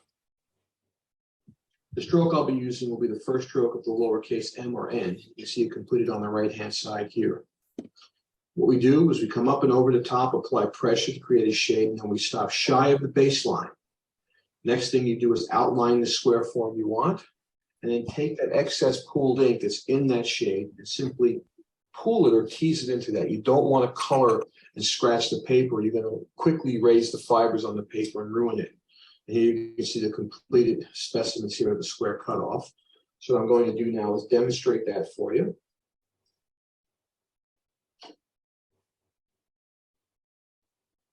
Stop shy of the baseline. Come back and draw in my outline. And then simply take my pooled ink and tease it into that spot. You can see a nice square cutoff. Was everybody able to see that? Yes. Okay, hopefully that is descriptive. I wish it was a much higher quality. My modern, my current videos I post on penmanship are much higher quality, 1080p at least. Yeah, and I would like to add it that I have a translated video on that post on. Right, that's right. Yeah, Chinese Payment Guide and 这个刚博士放的那个视频，我在那个西比盖的账号上面有翻译的，然后它更多的 YouTube 视频我现在正在翻译当中，如果大家需要的话，如果不能够登录 YouTube 的话，可以在那个西比盖的账号上看到这些视频。Okay. And the next question is about what kind of handwriting script in the US do they teach in the US school? Well, all schools right now, there's either some form of, they usually start off by printing letters. And there's a few different styles of school thought around on this. There's still the Zahner-Bloser method. There's still the Neelian method. There's forms of italics that are taught. It's not one form. And I think, also it's probably wrong to look at any historical form in the US as being the only form. There was a time when Spencerian was the way people wrote, or at least tried to write it. But then that was taken. A.M. Palmer style method was more common. But the problem with that is, that requires a very specific approach. You have to have no finger movement. It's all forearm muscular movement. And that's not something I do. When you watch me write cursive, what I call calligraphic cursive, I'm using finger movement. I write slowly. It's not true Palmer method or anything like that. That requires a lot of practice, and I no longer have the time to put that much practice in. So there is no one form. I guess that's the best way to answer that question. But there's printing forms, and there's cursive forms, but most kids today are not taught cursive, unfortunately. 好，那么在现在美国的这个学生当中的他用到的这个字体呢，是没有一个固定的形式的，但是呢，很不巧的是，这个孩子们现在被教的这个字体里边，可能就不会出现这种 cursive 这种草体的这个字体了，更多是用到这个 printed letter 印刷这种字体。Next one is about studying exemplar. He is studying Rosa script and focusing on exemplar studying. And what for the exemplar studying is writing exactly as exemplar, the critical point, and how to develop your own style from that. 这个问题他是问他在 sorry. I'm sorry. 范本临摹阶段，他学习临摹范本这个重点是要追求和范本写的一模一样，还是有其他的侧重点？然后在临摹过程中怎么样逐渐写出自己的风格 ？Yeah, that's it. So a lot of it depends upon what you want to get out of this. I'll let her translate that before I go on. 好，这个问题的本质是在于你想要在这个模仿范本的过程当中想要得到一个什么样的结果 ？Yes. There's an entire spectrum, right? From people who just want to try and write pretty, to those who want to try and master a style. It's almost like a musical instrument. Do you want to just play it a little bit and have fun, or do you want to be a virtuoso? I'll stop there. OK，那么就是说，你只是想通过去临摹这个范本，就是来去成为自己的一种爱好，或者是成为平时这个消磨时间的一种方式呢？还是说你想通过临摹这个范本来对这个字体进行更深入的研究 ？Yes. So for a student that wants to have fun, again, pretty much anything will be okay if you don't really have a specific goal in mind. But my basic recommendation is start with the best exemplar or instruction book you can start with. So with the Engrosser script, that is without doubt the Zenarian manual. Period. My book was put out as a free book, by the way. I published a free electronic version of the book. And that was put out, and it's very much based on the Zenarian style. I changed some of the letter forms a little bit, but start with the best exemplar you can start with. I'll stop there. All right. 那么无论我们的这个学习者是抱以什么样的目的，那么我还是强烈推荐，如果要去依照范本学习的话，一定要找最好的范本。那么这个范本呢，我推荐就是在我书里边的这个 Scenario script， 也就是我们这个 Scenario 字体是博士的自己编写的一本书哈。这本书呢在线上也是可以免费下载的，可以参照这个书里面的范本来进行练习。Okay. And so if you want to be, to get the level of skill that someone like Richie Way has, and I don't know if I said this when everybody was online before, but I consider him to be one of the very best at Engrosser script. And so if you want to take that approach, or you want to get, sort of become a virtuoso musician, how you approach your instrument matters. All of a sudden practice has to be focused, and I'll stop there. OK，如果大家想要成为像语大这样在这个 ES 书写方面有所建树的人的话呢，那么这个书写工具是非常重要的。Yes. And so what do I mean by that? Well, many years ago, I used to be a competitive archer, bow and arrow competition. And my coach was an Olympic level coach. And he would say to me, Joe, 30 minutes of good practice will be 3 hours of bad practice any day. I'll stop there. OK，那曾经呢，我在参加比赛的时候，我的教练告诉我，如果你能够进行30分钟有效的练习，就要比你进行3个小时无效的练习要好得多。Yes. Now, I'm sure many have heard, I'm sure it's probably the same in different languages. People would say practice makes perfect. No, it doesn't. Practice makes permanent. If you're practicing mistakes, that's all you're going to get better at. So it's really important that how you practice, you have to focus. And so when I was developing whatever skill level I achieved, I would practice on specific aspects of my writing. And I'll stop there. OK，那么在不同的语言当中，可能都会有一个说法，就是熟能生巧哈，在英文当中 practice makes perfect。但是呢，教授并不认为这个练习就一定是可以变得非常完美的，这个取决于我们如何去练我们一定要专注于你所在写的这个字体的这个一些特征上不能够进行无谓的练习。Yes. Okay, and so when you talk about, now I'm going to focus only on Engrosser script, because I don't teach ornamental or artistic penmanship or anything like that, but you start off with the best exemplars you can find, and you need to break down, because the hard thing to do is to go from being intermediate to being advanced. That's a hard step. Being a novice to get to a medium or an intermediate stage is not easy, but it's easy to achieve that. Once you get to a certain level of proficiency, getting any better, it takes a lot of effort. And I'll stop there. OK，那么如果你是在这个书写过程当中，你想要从一个基础阶段上升到这个中间阶段的话呢，这个可能是会比较难，但是它的难度绝对要比这个你从一个中间的一个阶段要上升到一个高级的阶段，也就是说我们专业性比较强的一个阶段要简单一些。那么也就是说我们在这个书法练习的过程当中，如果你想要精进你的技艺变成是一位比较有这个造诣的一个书法师的话，这个是需要有很有效的练习以及需要时间。Yes. Okay, and so what do I mean by correct practice? What I used to do, and I still do it for some folks, I would break my script down. You know, engrossed script is formed by ovals.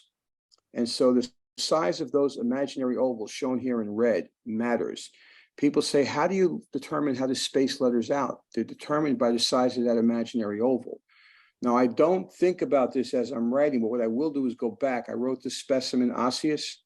I went back and evaluated how consistent I was. Every once in a while, I get right on the money, but most of the time you don't because you got a human hand. It can't be perfect, not all the time. And so I'll stop there and let you talk about it. OK, all right. 好，这个什么是正确的练习方式呢？这里博士截图了一个他自己的这个自己写的一个范本。我们可以看到，在 ES 的这个书写过程当中，我们知道这个它的这个笔画呢，其实都是在构成这个椭圆。那么有很多人在疑惑，就是我这个字母之间的这个间距怎么样把控？其实就是要看你的这个椭圆的椭圆之间的一个位置和间距。那因为我们这是数学题，不可能做到完全的一致和完美，但是我们尽量的要去做。Yes. Good. And so all my practices were pretty focused. And there were things I had lots of trouble with. I had lots of trouble with the capital D, for instance. And so I would focus on how to break that down and so I can write it consistently. Now, a lot of folks just want to sit there and write with a pen and make pretty words, and that's perfectly fine. But that's not what I wanted at the time. I was looking to sort of get my stuff as close as I could to the people I admired, you know, in the case of Lupfer or Baird or people like that.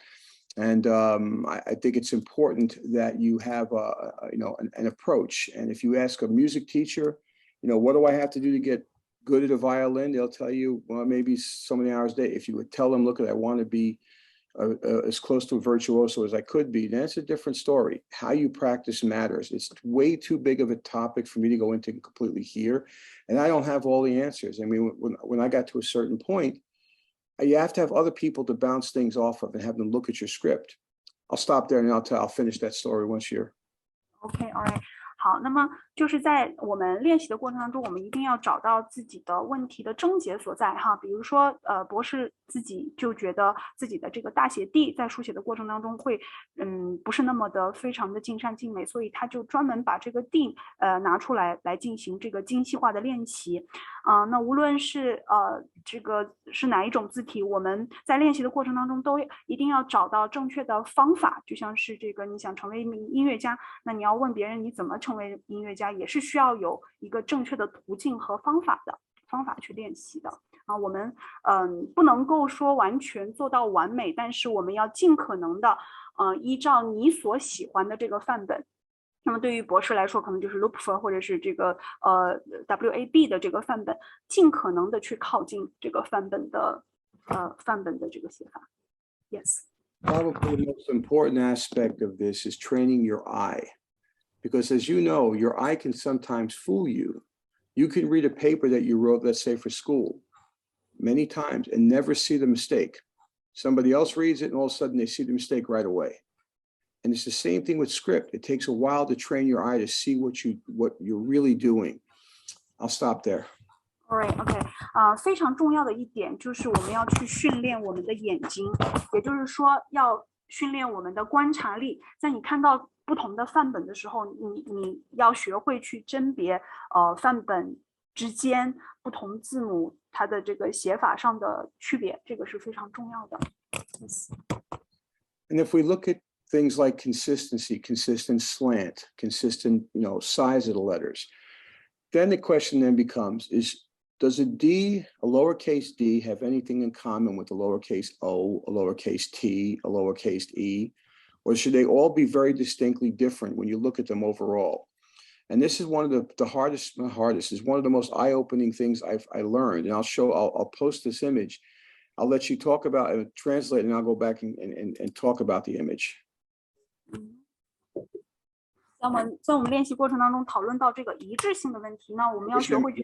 Let me just get the right image. I'm sorry. Let me get the right image up. OK。 Go ahead. 我们在这个书写过程当中，这个如何去保持这种一致性，我们要学会去观察。那么，比如说大写字母 D 和小写字母 D 之间，它的这个斜度还有这个间隔上有没有什么区别，以及它们与这个小写字母，比如说 OTE 之间的这个间隔，和这个一致性是否是有共同点和这个不同点的，我们都是需要去观察的。大家可以看一下这幅图。Yes. So one of the things I learned from someone who knew some of the old penmen, he says, Joe, look at the baseline portion of these letters. This word dotted was written by Earl Lupfer from the Zenarian College.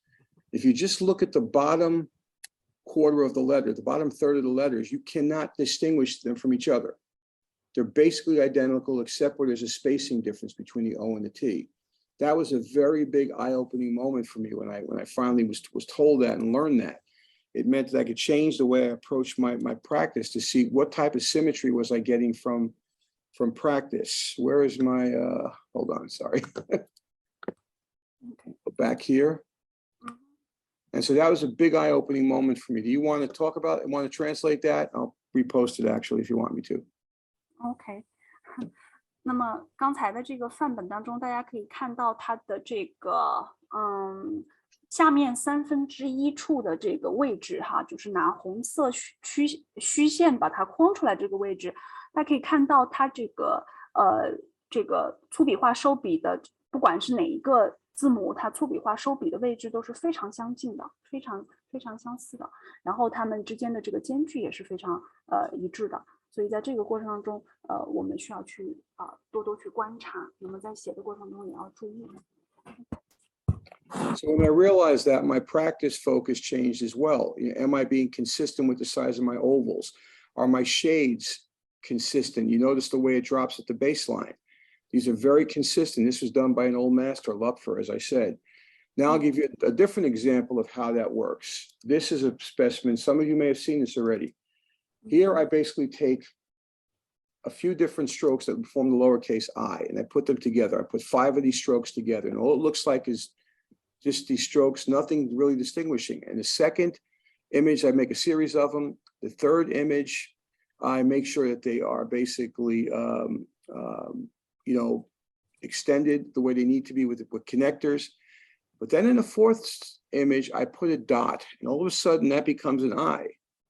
In the fifth image, I extend the last letter to form this little loop. And now we go from this indistinguishable forms to the letters U, I, W. And this is what the old masters could achieve just based on the level of skill they had. And so you have to ask yourself, how much symmetry do you have in your writing? And if you look at the writing of someone like Willis Baird, who, again, Richie Way knows quite well his script, you'll see the symmetry throughout what they do. And this is an advanced concept. I'll stop there. OK， 好，那么我们看到这个图片上的这5张不同的图片，这是我节选出来把它们放在一起的，那么这个笔画呢，它不管是从间距上还是从它的这个斜度上都是非常一致的。那么在第4、第5幅图上呢，我将其中的某个笔画上面加了一个小圆点，那它就变成了字母 I。然后呢，在第5幅图最后的一个字母的这个笔画处，在它的斜上方加了一个小的回环，那么它就变成了这个字母 W。所以我们可以看到字母 U、I、W 这3个字母，它们在这个书写过程当中的粗笔画以及收笔以及这个连接游丝的部分都是非常相近的。如果我们想要达到一个比较高阶的一个阶段的话，我们必须要去追求这个一致性。Yes. The other challenge with this is that, as a person who wrote, English my entire life, these are common forms to me. If you're someone new to Western style calligraphy, specifically this, it may be very difficult because these are not common forms in Chinese or, another language. And so when you're talking about engrosser script, and I've seen people use engrosser script for other forms of languages, but this may be a harder concept to actually learn. I'll stop there and then. OK，因为在不同的语言当中，我们用到的这个文字表达是不太一样的，所以像 ES 这种字体呢，它更多不太会是我们日常的这个手写体，它是会需要我们这个要去用在一些其他的这个书写的一个语境下的。Yes. And to drive the point a little further home when it comes to practicing and what you have to see to get better, you will see this particular exemplar now where I penned the word HAVE, have. But, again, commonality here, the size of the ovals matter. You see on the top right. On the bottom, if you just truncate the letters to the lower third of those letters, you could see they're hard to tell the difference of what letters what. And finally, if you invert the thing, the lowercase h makes a pretty nice lowercase y. And all that leads to symmetry of what you can see. And so when you talk about exemplars, what you study is really important. Because if you study from great exemplars, at best you'll get great script. If you study from mediocre exemplars, you can't do any better than that. I'll stop. OK，那么从这幅图片上，我们可以看到这个HAVE have 的这个写法，那么我们可以看到它这个不同的椭圆之间的一个间距的区别哈，在这4个字母当中，椭圆间距的区别，以及它这个在这个底线1/3处收笔和游丝相连接的部分，它们之间的一个区别。那么通过观察这些区别，以及它这个have 的这个上回环，其实把它翻转过来之后，发现它跟这个 y 的下回环其实是非常一致的。那么，所以我们在书写的过程中要仔细的去观察这些细致的差别。Yes. Okay. And then when you have the question also included, how do you develop your own style? There's really no easy way for me to answer that because I don't believe that my style is my own. Then you can change letter forms a little bit, but what's really important is fundamental for a child is learn to walk before you try to run. And a lot of people go right past fundamental letter forms, right into flourishing because they like the way it looks. But if you strip away all the flourishing, your letter forms have to be good. And that's, for me, a very important thing. One of my good friends, Brian Walker, mentioned before, was a fantastic Spencerian penman. Brian would pass the comment, everybody wants to do flourish capitals. He'd say, Joe, the majority of what we write are lowercase letters. They've got to be good. And so how you look at it, how you want to approach it's up to you. There's nothing wrong with approaching it differently. But an individual style, there are folks who've made their own alphabets up. And, like Mike Kessick, these, variations on pointed pen. But I don't consider myself as having a style. I might have modified some letters, but I study the historic forms. If you can come up with something unique, that's wonderful. But learn the basics before you try and do anything else. And basics are fundamentals of ovals, compound curves, are all your slant angles correct? My eye picks up a problem with slant angle very quick, very quick. I'll stop there. OK, all right. 好，那么说到这个个人风格的问题，我不认为我自己现在有我自己的风格，因为风格的问题其实它还是基于一个基础哈。总结博士所说的就是，无论你要练习什么样的字体，那么基础是非常非常重要，是重中之重的。你必须要练好你的各个基础笔画、平直、粗笔画、椭圆、回环这些笔画之后，我们再进行这个系统的书写。基础是非常重要的，这是博士所强调的。Yes. Next question. Thank you for the very detailed answer, and I believe that answers a lot of other questions as well, such as how to keep your letter form in a consistent way, and how to improve your pen manipulation. What do you think, Dr. Joe? Is that like your answers apply to these questions as well? Of all of that. If you take a look at, this is a specimen I basically criticize as my own specimens. The earliest work I've done was probably in 1993, and this represents that. So, you know, I think most of the people on here are much better than I was at that time. But if you look at the difference of my letter angles, that's a real issue. And but all I could, it was the best I could do at the time to make those letters. And so I was not born being able to write this with precision. And to be honest with you, I've written very few things in my time with on grocery scripts I felt was on the money. Most of what I had, and I'm very hypercritical of myself just because that's how you get better. If I looked at this and said, "Oh, I'm like that. That's fine. That was good enough." That's where I'll stop. And so I did produce a PDF file, which is online. It's free, showing before and after. So not only my own work, but some of the past greats. I just put myself in there because a lot of people don't show their early work, you know, and I would say this is embarrassing to me, but it's where I was at the time.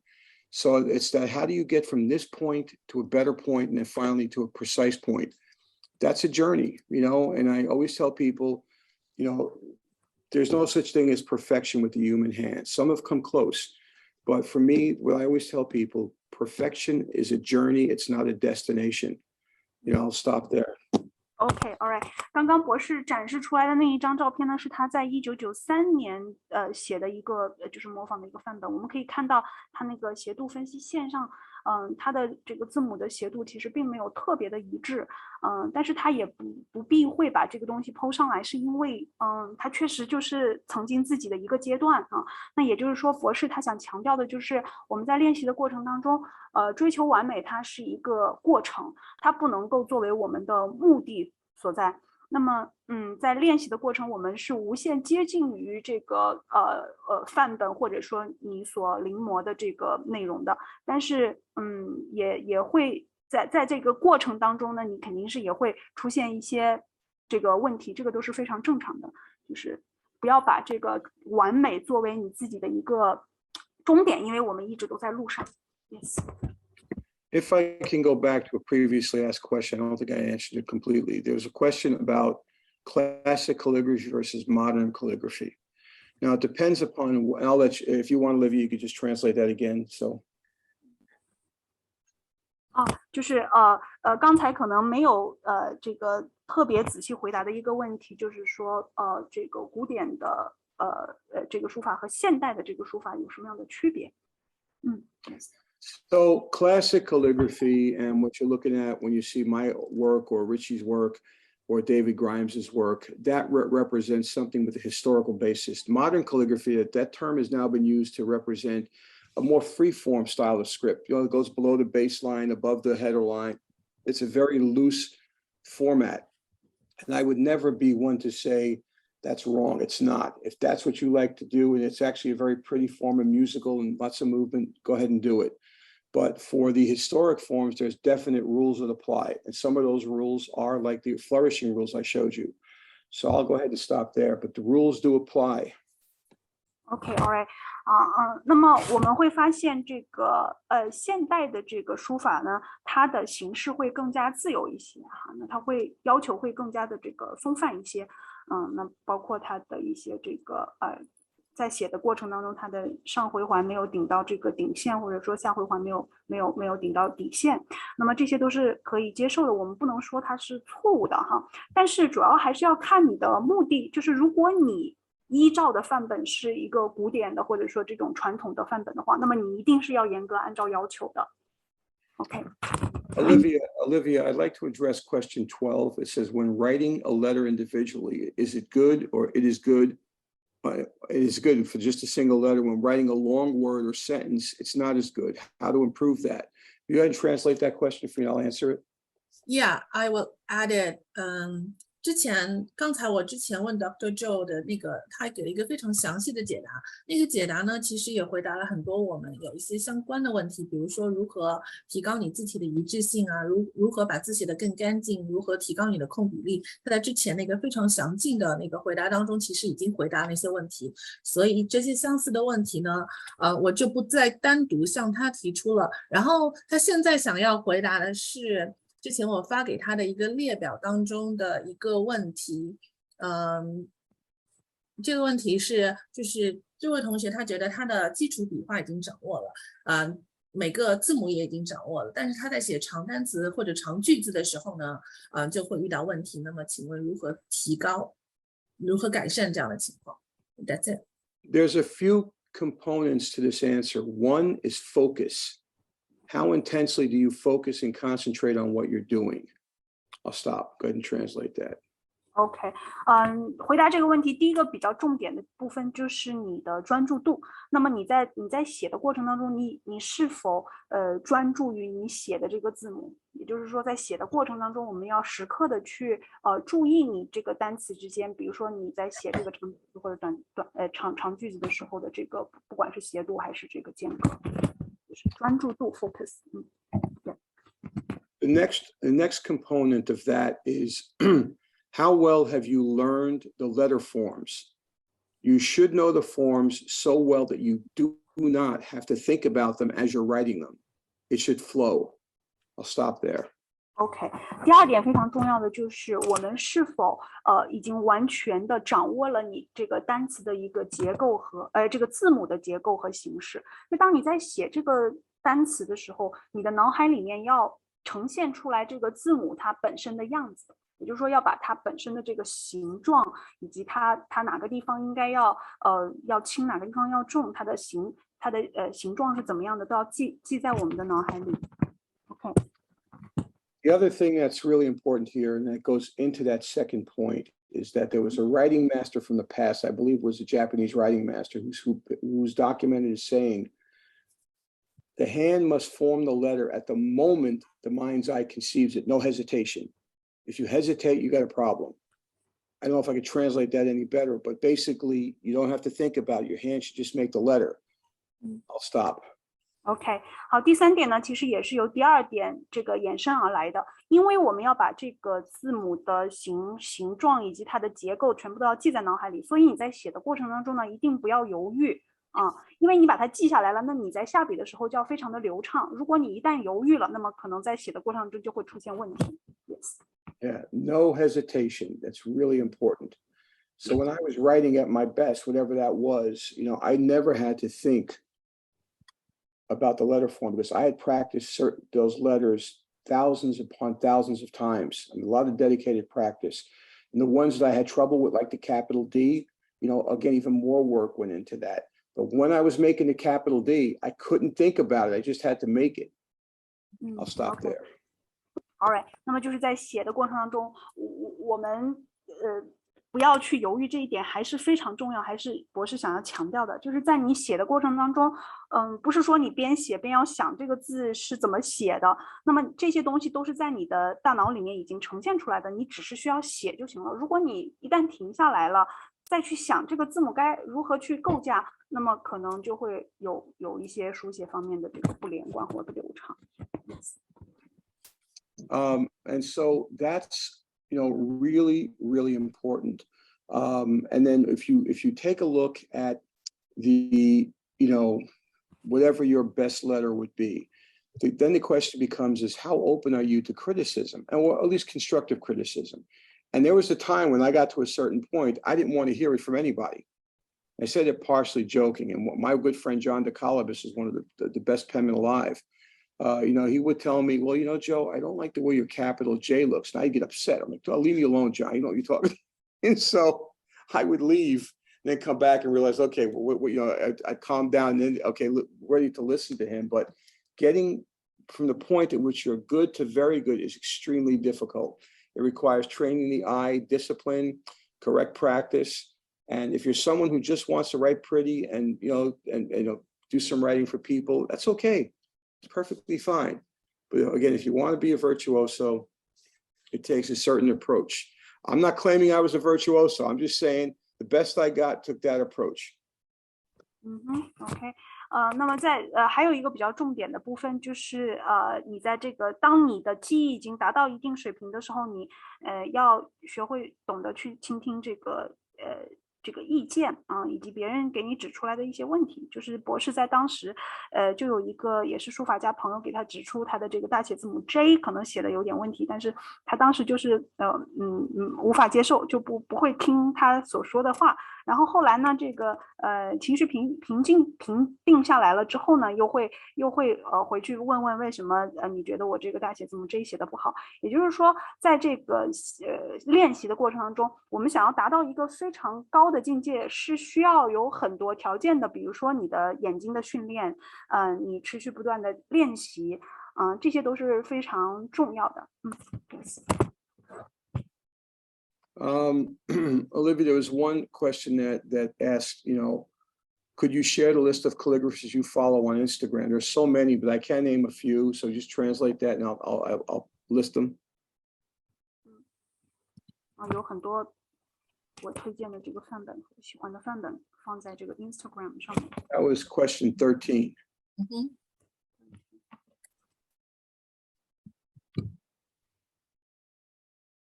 Somebody want to translate that? 就是在 Instagram 上，博士现在关注的一些书法家的一些名单，他可以跟大家分享一下。Thank you. So there are so many people. There's people I don't know. I'm surprised almost every day by how good some folks are that I never heard of before. So what I'm going to post up there right now, I'm going to post in the chat section, just a few names on Instagram. This is not the whole body of people. There's still a lot of great people out there. But these represent some of the ones I do follow and I know. And I'm sure Richie Way knows these folks as well. For one is Michael Ward. He is the person I would say, look at him for ornamental penmanship. His technique and his letter forms are just pretty amazing. And I posted in the chat section that I'll stop there, let you talk about Michael. 也就是这些在 Instagram 上面的这些好的这些博主的话是博士他是会给 Olivia 给一个推荐单吗？对，现在他已经打在那个聊天的那个聊天框里了，我也打在那个 CC Talk 框里了。他刚刚说到第一个推荐的人是 Michael Wong， 他的那个 ID 是大家可以看一下。然后 Michael Wong 的是在 Ornamental Penmanship OP 这块是比较擅长的。And the next person we've got somebody online here I mentioned before, Richie Way. I mean, Richie's on Instagram. I don't know how much access you have to it, Richie, all the time, but I would consider him to be one of the finest alive right now for his form of engrosser script. So definitely Richie, and I posted his Instagram label there. Another friend of mine and Richie's as well as David Grimes in the US. David has an amazing online course. It's not free, but it really is an amazing online course for engrosser script. And so I'd recommend him as well. Nina Tran from the US is another one who's got some great, and I remember most of these folks when they were starting out. A gentleman, Ash, I just know him as Ash. He goes by Ash O'Geary. Another great person when it comes to engrosser style script or round hand style script. And of course, some of you probably know of Jake Weidman. He is an IAMPITH member. Jake is an amazing artist all around, sculpting, painting, calligraphy. So those are listed out, and what I can do if you want, I don't know if you want to translate that now, but let me just go ahead and I'll post this and you can read it. So I know I said a lot there, but it's hard to fragment my train of thought. So the ones that are highlighted in yellow, if you want to just translate what I said about them, Michael for OP, David and Richie for engrosser script along with Nina Tran, Ash as well, and then Jake, pretty much everything. And one I didn't put up there was a woman from Bombay. There's the Bombay lettering. Just some amazing people around the world. OK， 那么这些用这个黄色荧光圈出来的这些，就是在 Instagram 上面比较有名和博士觉得写的比较出色的一些博主，大家可以去关注一下。后面的这个 Bombay Lettering 这个是一个博士重点强调的一个书法者。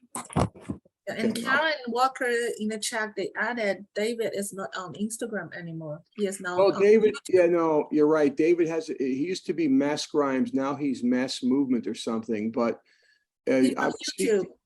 yeah, oh yeah, he is. I would seek him out on his webpage. I think it's David Grimes, or it's Dreaming in Script. That's his page, Dreaming in Script. I can find that, Olivia, and get it to you. But he has a lot. You judge a teacher by the quality of their students, and he's got produced some really impressive people. And so, yeah. 那我来补充一下，刚才Dr. Joe 他推荐的这些人当中，他说 David Grimes 他现在是在 YouTube 上面，然后呢，他也提到了语气老师，他说这2位老师是在 ES 方面是比较突出擅长的。另外还有 Nina Tran 和 Ashgo， 他们也是在点尖 ES 方面是写的比较好的。另外的一个比较著名的艺术家，他也是 Master Penman 之一 Jake Whiteman， 他不仅在书法上，也在绘画雕塑上也有很深的造诣。另外他还推荐的一个博主，他是 Bombay Lettering， 也是一个印度的博主，他的书法也是非常棒的。That's it. And I don't know if I addressed this completely with the one question about writing one word versus long words, how to improve that. It's about focus. When I have spoken to people who were Zenarian graduates, older gentlemen, just before they passed away. And when I asked a question about that, they were talking to me about when they had to do really, really important high grade work. Yeah, I was told by Steve Ziller that, sometimes he would only write 3 words and then get up and walk away from it because he was losing focus. And so it depends on what your intent is. If your intent is to write some nice words, that's one thing. If you want to really write your best, as soon as you start to feel yourself going off the best that you can do, stop, put the pen down, walk away for a while, because your focus is you're losing your focus. I hope you can translate some of that. Yes, okay. 那么这个博士现在又强调了一下，刚才说你怎么能够把这个长单词或者是长句子写好，还是我们的这个专注度啊。如果我们在这个练习的过程当中，你发现你没有办法专注了，那么你这个时候就要停止练习，放下笔，然后出去散散步，或者说休息一下，让你的这个专注度和注意力重新回来之后，我们再去练习。所以你一定要去专注于你所做的这件事情，而不是机械化的去练习。Olivia, question 14 says, how do you keep your passion for calligraphy and for practicing calligraphy? And is there any time you want to take a break? I'll answer that if you first you translate it. 下一个问题是，请问博士是如何保持练字的热情的？有没有觉得练不动的时候要怎样调整呢？ So, how do you keep your passion for practicing calligraphy? Sometimes it goes away. I'm normal, I'm a human being. But over the course of the years, since I've been doing this since the 90s, I've stayed consistent. I've the term is ebbs and flows, or high and low points.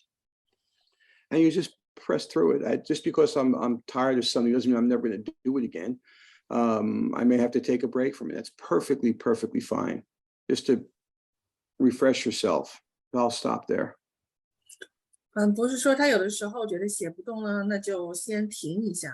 特别是他在90年代的时候，他有的时候觉得自己状态好，有的时候觉得状态不好。那么当累的时候呢，这时候休息一下，过一段时间再写也是完全没问题的。That's it. Olivia, question 15, is there any certificate program to evaluate my level? If you translate that, then I will answer it.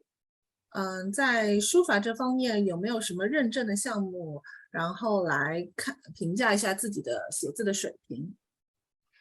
To the best of my knowledge, I mean, IAMPETH has one. I don't know much about the parameters of it.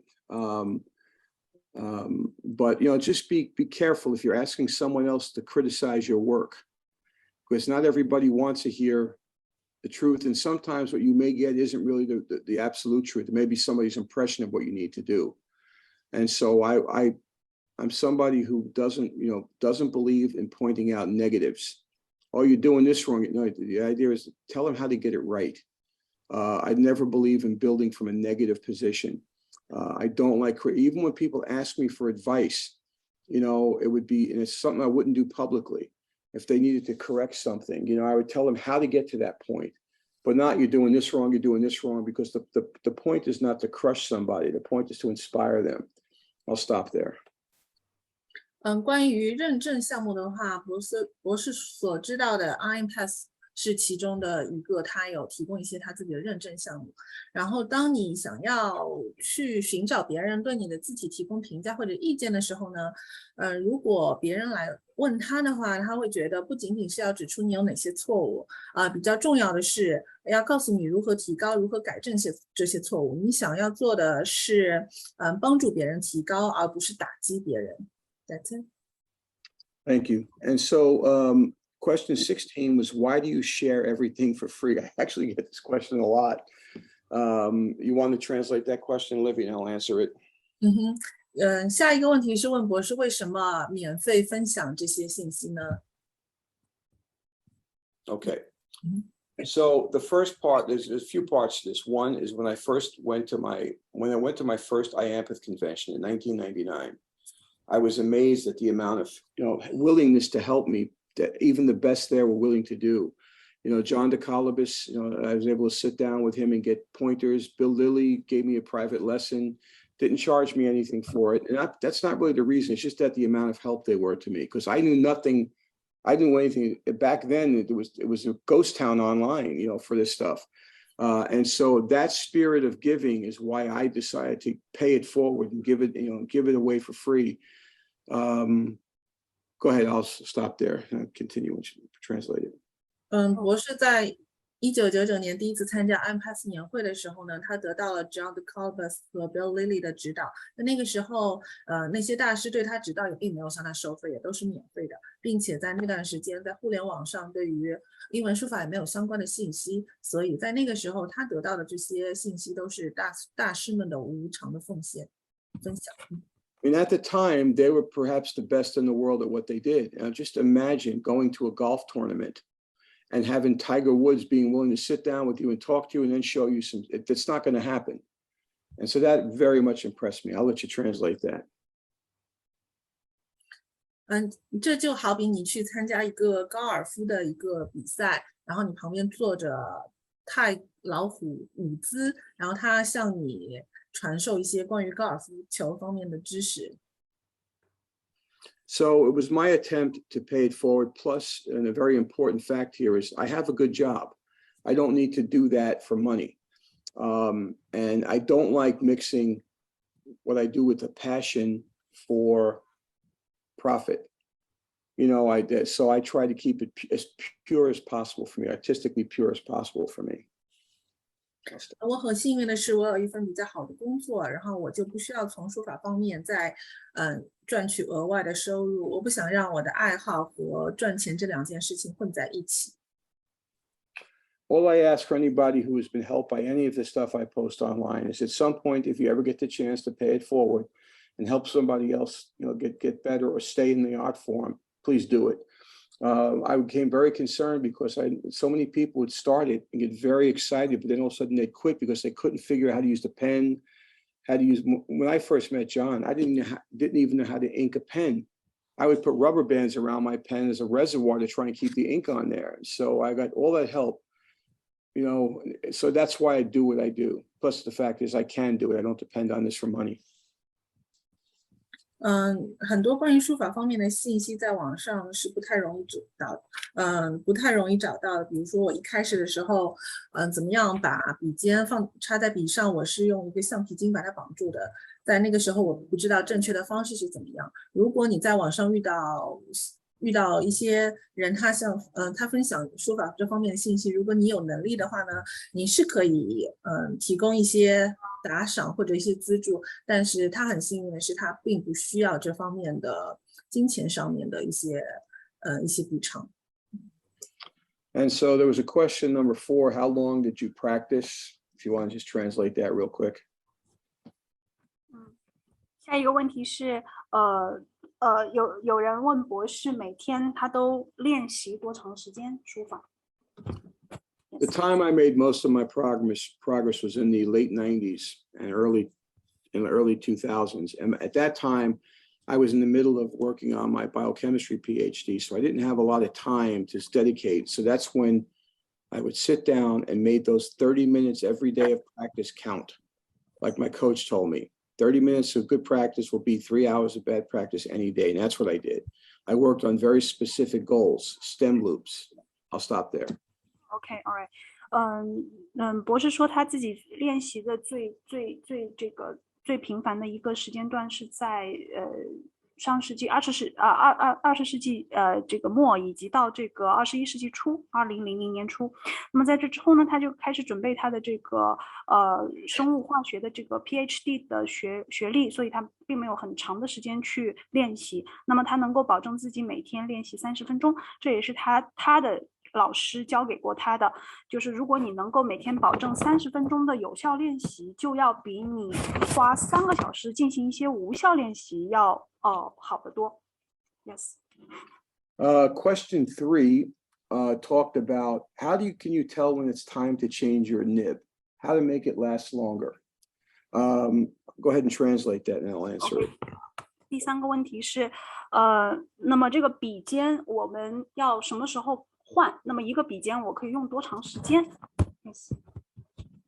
So I'll say this, the better you get at script writing, the sooner you'll have to change your pen point. Go ahead and say that and I'll tell you why. 那么博士想强调的就是，当你写字的过程当中，你发现这个笔尖已经写不出来非常这个好的字的时候，那就是你需要去换笔尖的时候了。So why do I say that? Because your eye will start to pick up things you couldn't pick up as a novice. When I was at whatever the height of my writing ability, I could tell instantly when the hairline started to thicken. That meant I had to change the nib. And sometimes when doing really high grade work, I might go through 3 or 4 nibs in a single page. Now that's an expensive thing to do, but I didn't throw those nibs away. I used them for practice. But the better you get, the more you'll be able to tell when the nib isn't behaving properly. And as a novice or intermediate, you may not be able to tell that.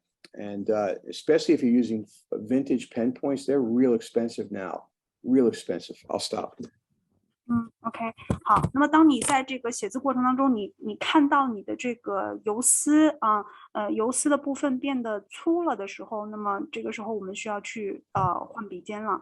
那么在我们这个使用的这个笔尖使用的这些所有笔尖当中，这种古典的笔尖是比较昂贵的。Yes. So I'm going to post another image here. We talk about progress, okay? I posted these images many times before, but this represents my progress from 1999 and before I went to IAMPT. That's the #1 image, okay? And the second image is literally about 3 months after IAMPT. Hopefully you can see a difference. It's not wonderful, but there's a big difference in what I was doing. And then the other one was 2002. So that represents about 2003, I'm sorry, I forget. And that represents about, a 3-year progress for me. And so it's important that anybody who does this shows you what their early work was. So I don't want someone to think that if you can't write like image 3, there's no hope for you. Does artistic ability help? Yes, but it's not the only thing. You can learn how to do this. I'll stop and let me know if you want me to clarify anything. OK, all right.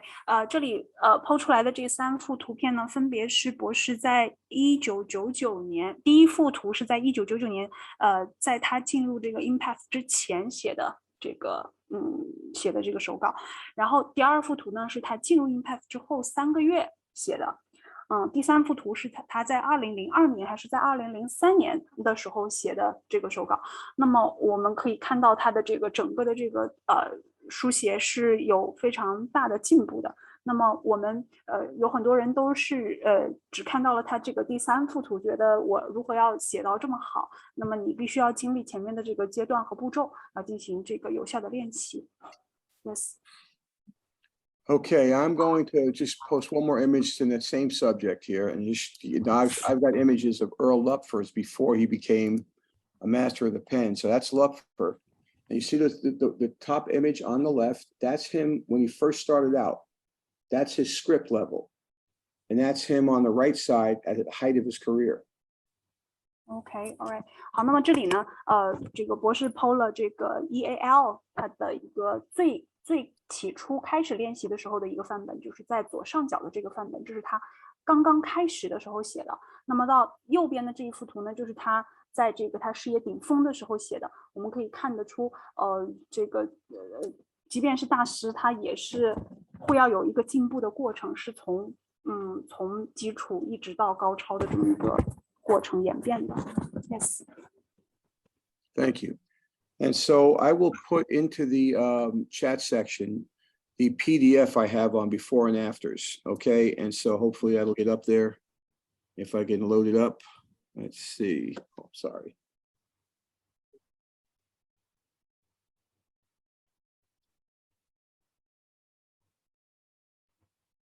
If not, I'll send Olivia the link. It may not go in there, but I have a little. There's a person that whenever I hear a student say they can't, they just can't do this. They don't have enough skill or artistic sense to do it. The person I always point them to is someone named J.C. Ryan. J.C. Ryan was known, and I'll try and pull this picture up for you. Just give me a second. Sorry. Okay. So, J.C. Ryan was known as the handless penman. That's Ryan. Can you see him? Yes. He has no arms below his elbow. And I will show you the work that he was able to produce. I have a whole PDF dedicated to him, but I'll just show you just a real quick glimpse of that. That's his name that he wrote.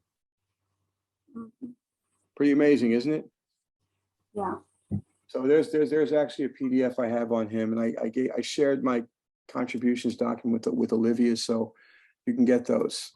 Are there any questions still on the chat section that need to be answered? Yes. There are two related ones.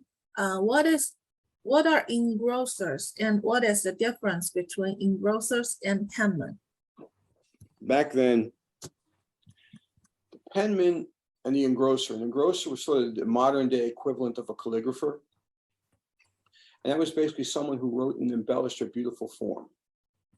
So there's not as much difference as you would think. A penman, these are people that would go around to try and teach penmanship as well, or they'd be hired on to write documents. But it's not as big a distinguishing factor as you would think. So for me, someone like Dennis, who I showed you the grip pen, he was both a penman and an engrosser. He could do both styles. He could do the text lettering incredibly well, illumination, all that stuff. So it's just really historical differences in the time itself. Back then, there was no term for calligraphy. It was simply an engrosser in this country. In England, it was the English writing master. And so I don't know if that really explains it well enough, but it's really a historical terminology difference. OK， 那么这个问题本身是说，请博士回答一下这个 ES 和 penman 之间的一个区别。那么博士的回答，精简一下，意思就是说，其实这两个它就是术语方面的差别是根据时间的不同来决定的。那么在之前的话呢，那么大家更愿意用这个engrosser 来去指这些写字的人，而现在的话呢，会更愿意用这个 penman， 所以它还是跟这个历史和时间相关的一个问题。我来补充一下啊，就是这 engrosser 和 penman 它是两个不同的术语。penman 它博士刚提到更多强调的是就是把笔蘸在墨水里，然后开始写字，那仅仅是一个跟写字相关的一个工作。但是 engrosser 这个工作呢，这个词语呢，它除了写字之外，还包含了像贴金啊、装饰啊、装饰性字体，然后它的这个涵盖的内容可能更广一些。Yes. In its historical sense, there were a whole series of skills that the engrosser was learning would learn that's different than modern calligraphers. You know, the way they would embellish a document, they would insert little photographs. You know, when they're taking photographs into a document, there's techniques of doing that. And Michael Sold used to cover that in his Spencerian saga. So an engrosser can have similar skills, but also additional sets of skill that possibly a modern calligrapher or engrosser or illuminator would not have. 就是 engrosser 的话，它可能它的技能方面就类似于你现在要对一张作品拍照，然后你要不仅仅要记录的是文字，还有一些相关的一些装饰性、一些绘画性的东西。所以他说 Michael Sold 他也有对这方面，他之前有做过一定的研究，然后这只是在不同历史时期的两个内涵方面不太一样的两个术语。What else do we have? How to manage learning different scripts and how to memorize the rules and using the same hand to write different scripts. So 这个问题是说 ，excuse me， 这个问题是说，怎么样来学习不同的字体？然后当你写这些不同字体的时候，你要怎样记住不同字体之间的一些不同的规则？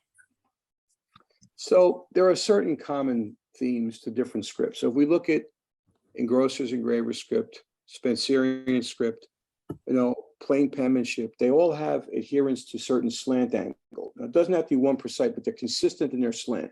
That's one thing.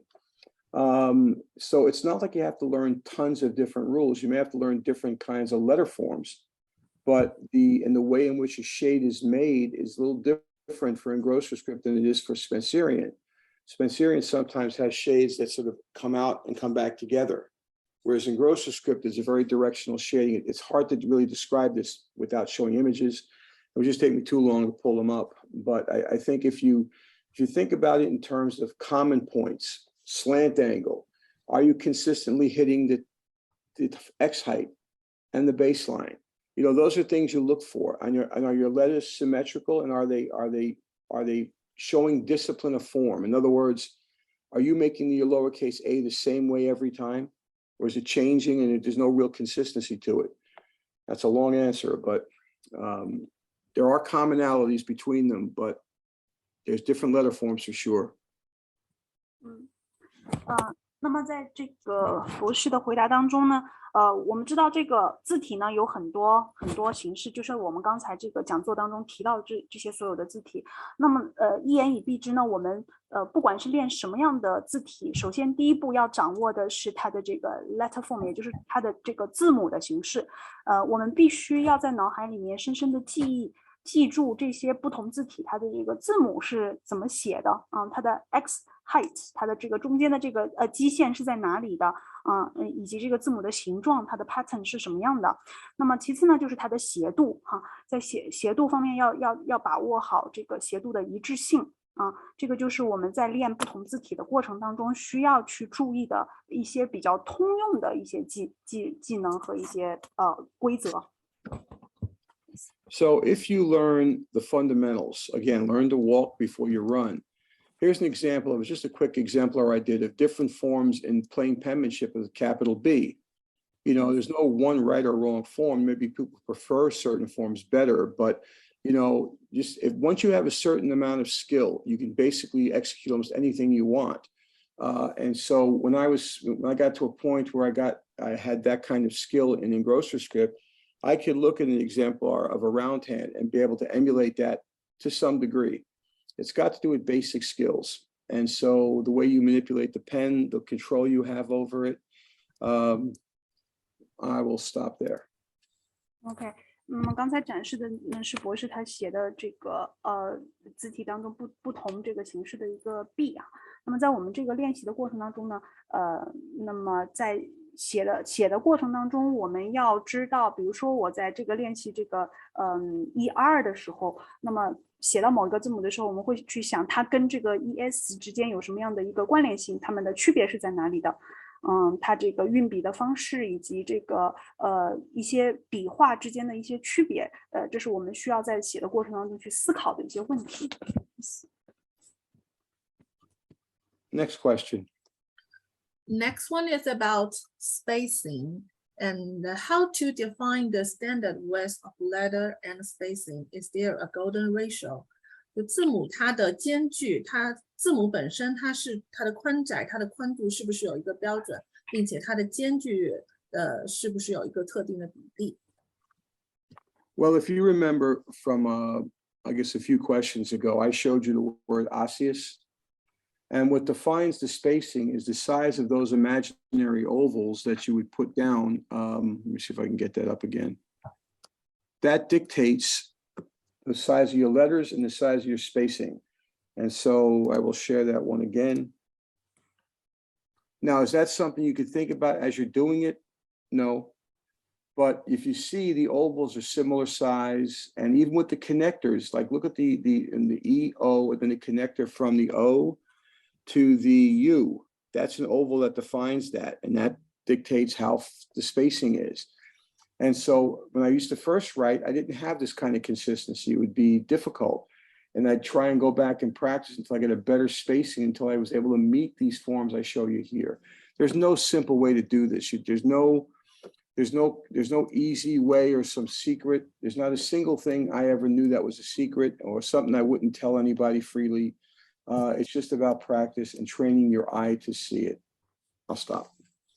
OK， 那么看回到刚才的那一张图呢，我们会发现其实怎么样去把握一个字母它的这个一致性，以及说它的这个大小，其实就还是一个椭圆的问题。那么从刚才的那一个范本里面，我们可以看出它的这些字母，如果把它补充成为这个一个这个椭圆的话，那么每一个椭圆它的大小其实是差不多相一致的。那么这样的话呢，我们就基本上能够保证我们字母的这个大小的一致性。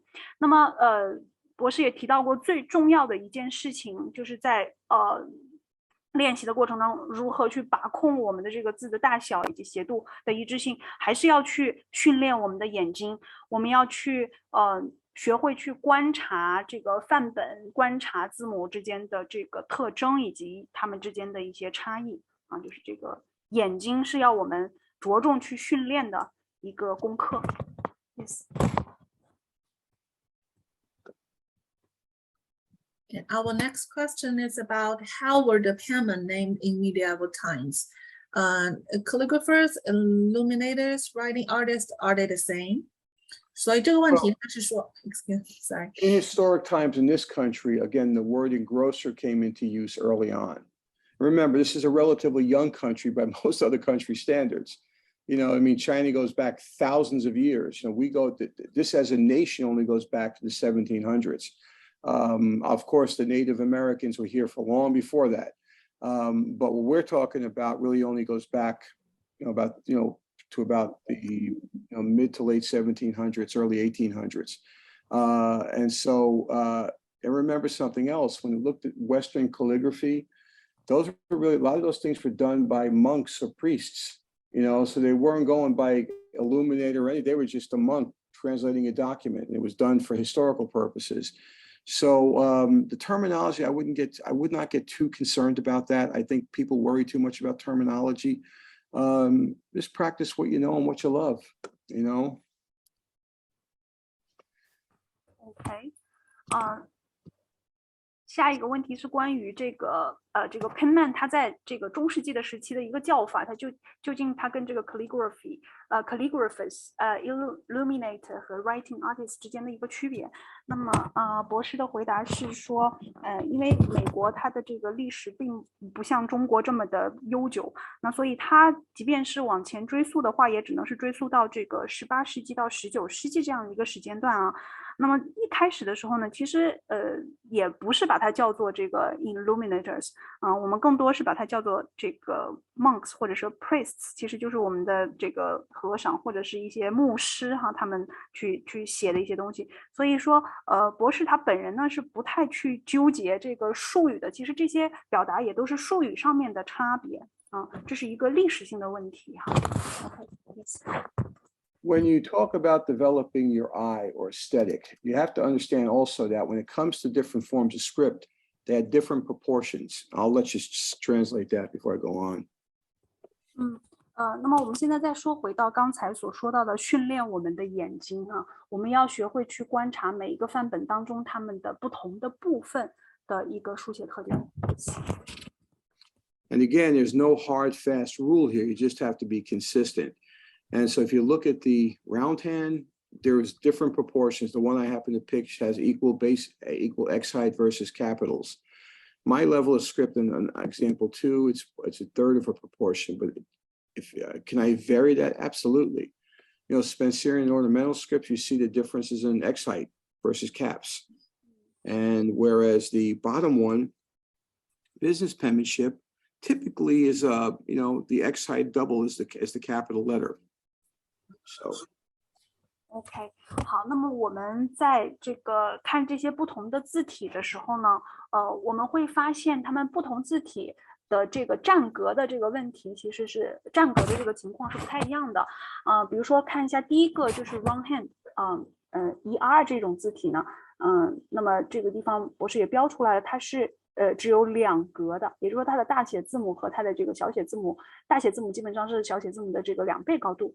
那么但是如果到这个 ES 这里呢，大家发现又不一样了。那它的这个 X height，是在这个第3格，就是从上往下数的第3格。那么它的大写字母的这个占格呢，要是这个 X height 的2倍啊。那么到了这个斯宾塞体以及到 BP、BP 这里，我们发现它的这个字母的占格的这个比例，就是大写字母、小写字母它们占格的这个比例又出现了不一样的地方。所以说我们在平时训练自己眼睛的时候，我们要多去观察一下，那么这个占格比例的问题，以及说各自不同的这个字体之间它们的区别和特点。what other questions? Next one is, what's the difference between hand script and style? So that's not an easy question to answer. Different hands actually have different letter forms. And keep in mind that what I do is basically in grocer script that's more Zenarian based. And so you could say the Matarazzi style is a different style than the Lupfer style. There's variations there, and you can see the slant angle, things like that. Script can apply to many different things. I mean, think about it. You could talk about computer language script, you know, so that's a term that can be meant to use many, many different things. Style, you know, it depends if you're doing ornamental style. Can you do in grocer script with ornamentation? Yes. I tend not to do that. I tend to make my grocer script, you know, basically just the letter forms, because for me, the beauty is of the basic letter forms. So that's a harder question to answer, but script versus hand, just write, take a style you like, get a great exemplar and try and use that. You know, we don't have schools of penmanship anymore. David Grimes is trying to, you know, he's actually been pretty successful in building a school, maybe not in the building, but, you know, to really teach people a standard form of how to do things. I think I'll stop there with that. OK， 这个hand script 和 style 这2个词呢，其实是比较难以界定的。那么这个 style 呢，它主要是说这个不同的字母形式，就是刚才博士一直在提的。那么不同的这个字体，它会出现有不同的字母形式。只要我们能够找到这个不同字母的这个区别哈，那么我们就能够看出它不同的这个 style。那么比如说像 ES 这种字体，那么博士呢，它主要就是参考这个 Zenarial based，就是 Zenarial 学院的这个字体的形式。而这个 hand scripts 的话呢，它的这个形式会更广，这是我自己的理解啊。那它可能会是在这个 computer， 就是在电脑这一块也会出现这个电脑的这种手写字体。So I don't know whether I translated right. So please. Well, I mean, you know, Spencerian is a different style than engrosser script is. You know, hands, I don't really worry too much about that. I like I says, find something you like and do it. I've never understood the preoccupation with all these different terms, and I understand how they're confusing. You want to try and get them, you know, learn them as best you can, but This was I showed you this version before, but this is my document that talked about styles of script. And you can see English roundhand is a style, historic engrosser script, modern engrosser script, modern roundhand. But it's important that you focus on a good exemplar. It really is probably the most important thing you can do. So if you want to talk about that, you can.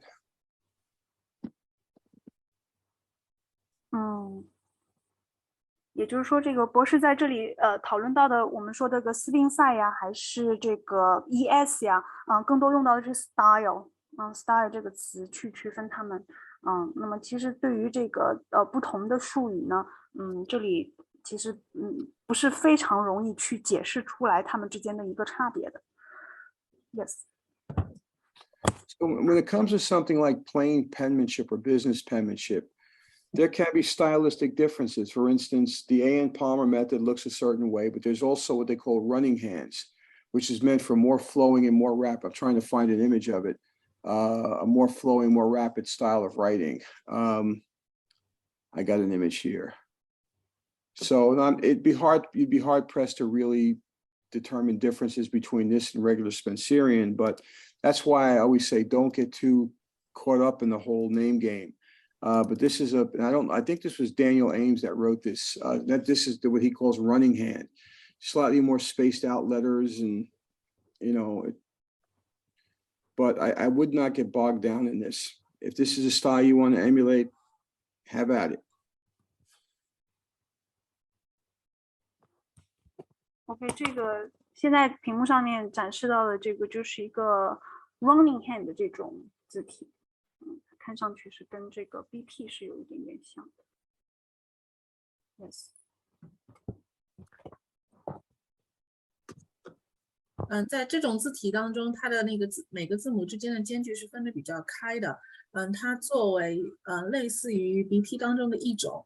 BP 的话，像它这样的字体呢，它就会有非常多的分支，比如说像Palmer method 和刚的那个 running hand， 它们这些都是属于字形当中稍有差别，你可以把它理解为不同的 style， 但是本质上面来说，它们都是属于单线条书法当中的一种。所以博士的意思是不要过多于纠结于这些术语上的东西，就是选择一个你觉得最喜欢的字体去练就可以了。术语上面不是他觉得最重要的部分。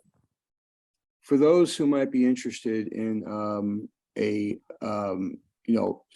Palmer method business penmanship, there's a gentleman on Instagram. His name is David, for his last name, but he's known as Perfect Biscuits, one word, there it is, David DiGiovanni. And he's probably one of the better examples of what, like, a true running hand or a true cursive script looks like. And you can see how extended the forms are. So anybody interested in, because he has actually a free website. That's palmermethod.com, I believe it is. And he, will let you see the original Palmer documents. Let me see, Perfect Biscuits. Let me just see what's there. Cursive Palmer method video course. So he's got this all online. And so, yeah, it is the Palmer method with the THE palmermethod.com study plan. This is if somebody wants to develop that particular hand. And I'll post that into the chat section as well.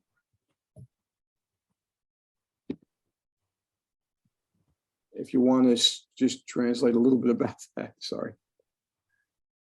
刚博士他推荐的这个Perfect Biscuits， 这是他的那个 Instagram ID， 然后他有自己的网站，然后在他的网站上面，他有一些免费的跟 BP 相关的课程，如果大家有兴趣的话，可以去看一下。Hopefully everyone is familiar with IAMPET's website, because there's access to a lot of free online books. Many of those I scanned myself, but they're free access up there. And but they should know at least the basic IAMPET site, and they have a section called Rare Books. Thank you for posting that. 在 IAMPET 这个网站上呢，它有一个就是一个一个栏目，你可以点进去，你可以找到很多现在外面买不到的一些跟英文书法相关的一些古籍。如果大家有兴趣的话，也可以去这个网站上看一下。More questions? We have two more. One is what's the most challenge, uppercase and lowercase, in your opinion? Well, I think, it depends on the person. Like I said, I had lots of trouble with the capital D. And so, but there are other people who can make it like that. It's a very personal thing. I think for me, everything was challenging, really, upper and lowercase. But of the most challenging to me, besides the letter D, was stem loops, both uppercase, ascender and descender stem loops. I spent a lot of time trying to figure out how to make them correctly. And even now when I do, my style of cursive penmanship is the calligraphic penmanship, I still have lots of trouble with making stem loops. It's not something that I've gotten past. Every once in a while I can do something, I'm happy with it. But yeah, so I think it depends on the person. And so for me, everything was challenging, but some things more than others. I'll stop there. OK， 那么刚刚的这个问题是问，博士觉得大写字母还是小写字母会更难一些？那么博士的回答是说，这个问题是比较个人化的问题，可能对于他来说，ES 当中大写字母 D 对他来说是更有挑战性、更有难度一些的，可能对别人来说并不是如此。所以在这个写字过程当中，究竟哪一个更有难度，其实要根据个人的情况来看。对他来说，所有的不管是大写还是小写字母都是有难度的，只不过说有一些它的难度会要比其他的要更大一些。Yes. And last one is, how do you tell this is the right paper for calligraphy? 你怎么样来找到适合写英文书法的纸呢？ Yeah, those of you who might have had downloaded my free electronic book, Script in the Copperplate Style, or the workbook, I mentioned using something called Kodak Bright White inkjet paper. I regretted doing that because they no longer make it. I get all these questions, where can I find the paper? Usually inkjet paper works better than laserjet paper. I would just say if the ink stays in the line and the shade, you're okay. If it starts to bleed out, you got to change the paper. Just experiment and try and get something that works for you. The other thing is, if you're using really sharp nibs, little points, like a 303, you may have to get a smoother paper because if it's not a good nib, it tends to dig into the paper and people get real frustrated. So a level of smoothness as well as the ability to resist bleeding the ink. So right now, let's say that and I'll tell you the paper I use right now, but for penmanship. OK， 那么关于这个问题呢，主要还是要看我们在写字的过程当中，你写出来的这个 shade， 也就是我们的粗笔画，是不是会硬开？如果你在这个纸上写出来粗笔画，它会硬开了，那么这个纸肯定是不能用的了。如果它能够保证非常平整、非常顺滑的出现，那么这个纸就是好的纸。另外一个就是在我们使用这个不同的笔尖的时候，你比如说用到这个303的笔尖，那我更希望大家能够找到更顺滑的一些纸，因为303这个笔尖它会更加的考验这个纸张的顺滑性哈，所以就是要看大家自己在写字过程当中的一个手感，尽量的要保证它的这个顺滑，否则的话写字的过程当中会非常的崩溃。Yes. Okay, so when it comes to paper I use, I mainly do fountain pen work now, but the paper I use is called Rhodia art paper, and that's it here. This is their premium paper. It's very similar to one called Clairefontaine, but this is what I like to use. I like lined paper. My favorite ink to use for fountain pens is the Iroshizuku Yamabudo ink from Pilot. I love wine. It's a wine colored ink, so that's something I love to use. And I'll stop there and let you talk. OK， 这个图片上的这个纸和这个墨汁就是博士比较喜欢用的，一种写字的这个纸，大家可以参考一下。When it comes to dip pen or engrosser script work, There were several inks that I used to use consistently. One was an iron gall ink, but that really is hard on your nibs because the ink is so acidic. And I'll stop and let you say that. Called iron gall ink.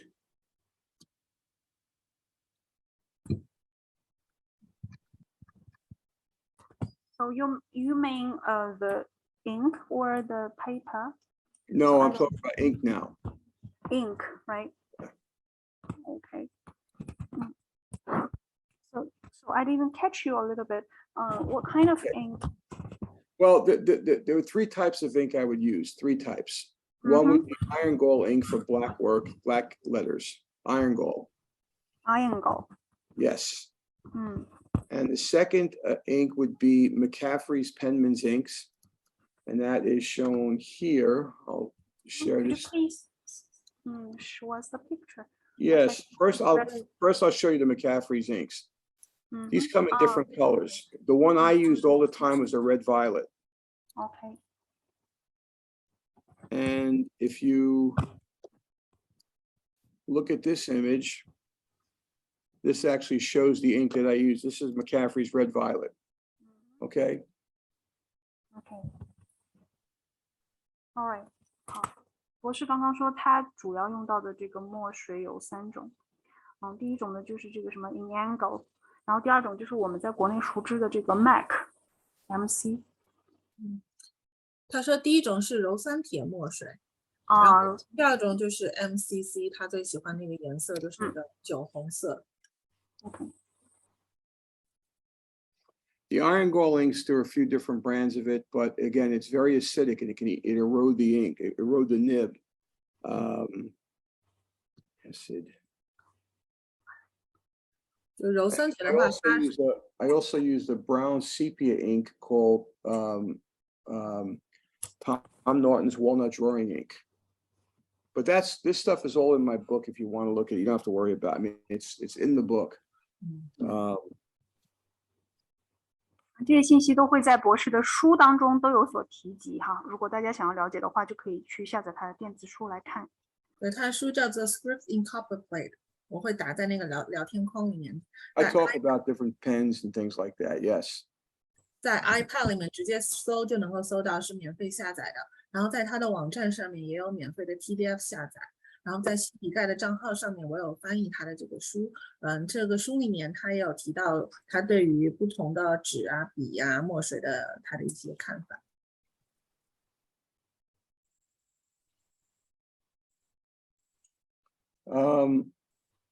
Yeah, so find a paper and ink that works for you.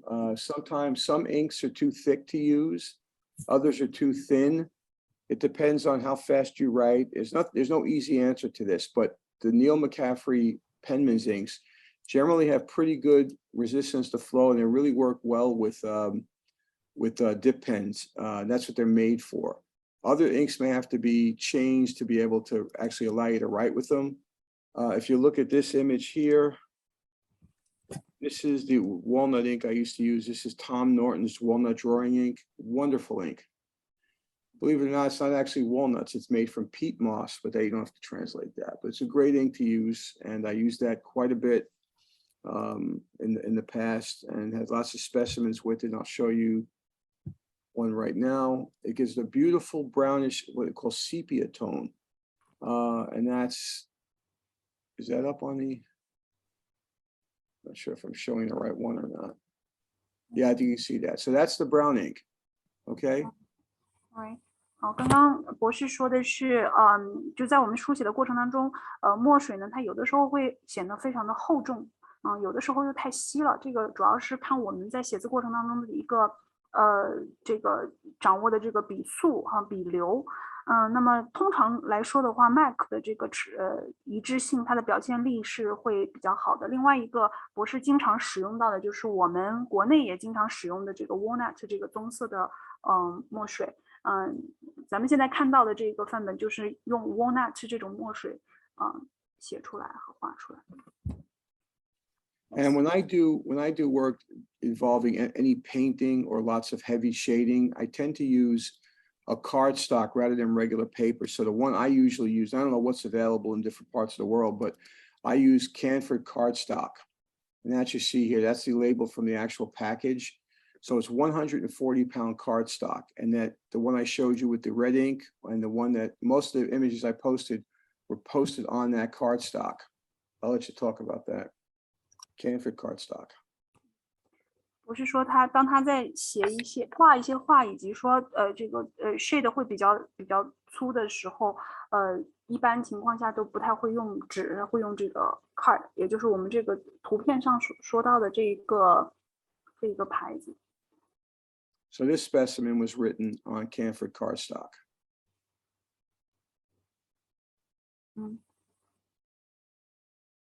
Using McCaffrey's red violet ink. Yeah. 这个范本就是拿这个 MAC 红丝绒这个颜色写的，在这个象牙白的这种卡片上。Were there any other questions? Did you say another question? That's pretty much all of it. Okay. Yes.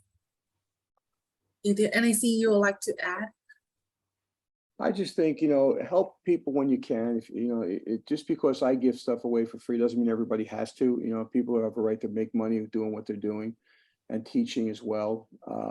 But I think it's important that we expose as many people as possible to the writing arts, whether it's writing with the dip pen, a brush, regardless, a reed pen. There are so many wonderful traditions around the world for writing. I think we have to keep that alive. So, and that's one of the reasons I'm so passionate about it, trying to promote it and keep it alive. OK， 博士最后想强调的就是，希望我们能够把各种各样的字体，都可以继续让它这个发扬光大哈。无论你是以这种教授或者是一些录制视频去赚钱的方式，还是以其他的方式，我们都希望让这些字体能够永远的存活下去。这也是博士为什么一直非常热衷且对这件事情保持一个热情的一个原因，就是想要把它传承和发扬下去。I would also add something to a question from before, and that was about learning different styles and learn to walk before you run, learn the basic style. I would never recommend learning both Spencerian and engrosser script at the same time if you're a novice, because you'll wind up getting confused. And even so, experienced pen people may need to refresh themselves of what they've been doing for the longest time as Spencerian or ornamental, and they want to do engrosser script. They may need to refresh their letter forms in their head. But for a novice, pick one form and one method and stick with it until you learn it, if you want to develop a high level of skill. So if you're going to study with David Grimes or my instructional book, stick with that until you develop a certain fundamental ability. And then you can worry about trying different things once you develop the hand skill and the eye to see what's correct. OK。再补充一个刚才的一个问题，就是说学习不同的这个字体的问题。那么我们不管是学习什么样的字体，都要是从它最基础的这个字母的形式开始学起。那么博士这里建议呢，就是不要同时开启两种不同字体的学习哈。比如说像斯宾塞体和这个 ES 字体不要同时，因为我们在学习其中一种字体的时候，我们的大脑里面其实需要去记住这种字体它所有的这个字母形式。那么最好是能够把其中一种练到比较熟练了，你已经非常能够熟悉它的每一个字母的形式以及它的这个书写方式了之后，我们再开始练其他的这个字母哈，要在大脑里面要去对这些不同的字体的字母形式要有一个非常全面和深刻的认识。Yes. The last thing I'll talk about before I go is somebody asked me a question about all the guitars you see over my shoulder. I'm a guitar player. I've been playing for many, many years since I was a little boy. I was in a band in college. Most of the music in my videos I post online, especially the fountain pen videos. That's me playing usually with a friend of mine. I don't do this professionally. I did it in college. I played around in New York City. But it's not what I do anymore. I do that for my own personal enjoyment, and I've owned a lot of guitars in my life. By the way, I turned 62 on Thursday, so my birthday just passed. And so for a large portion of that, I was playing, I played guitar since I was about 10 or so. And so I find lots of joy in it. It's another form of artistic expression, but it's not what I do mainly. That's just for fun.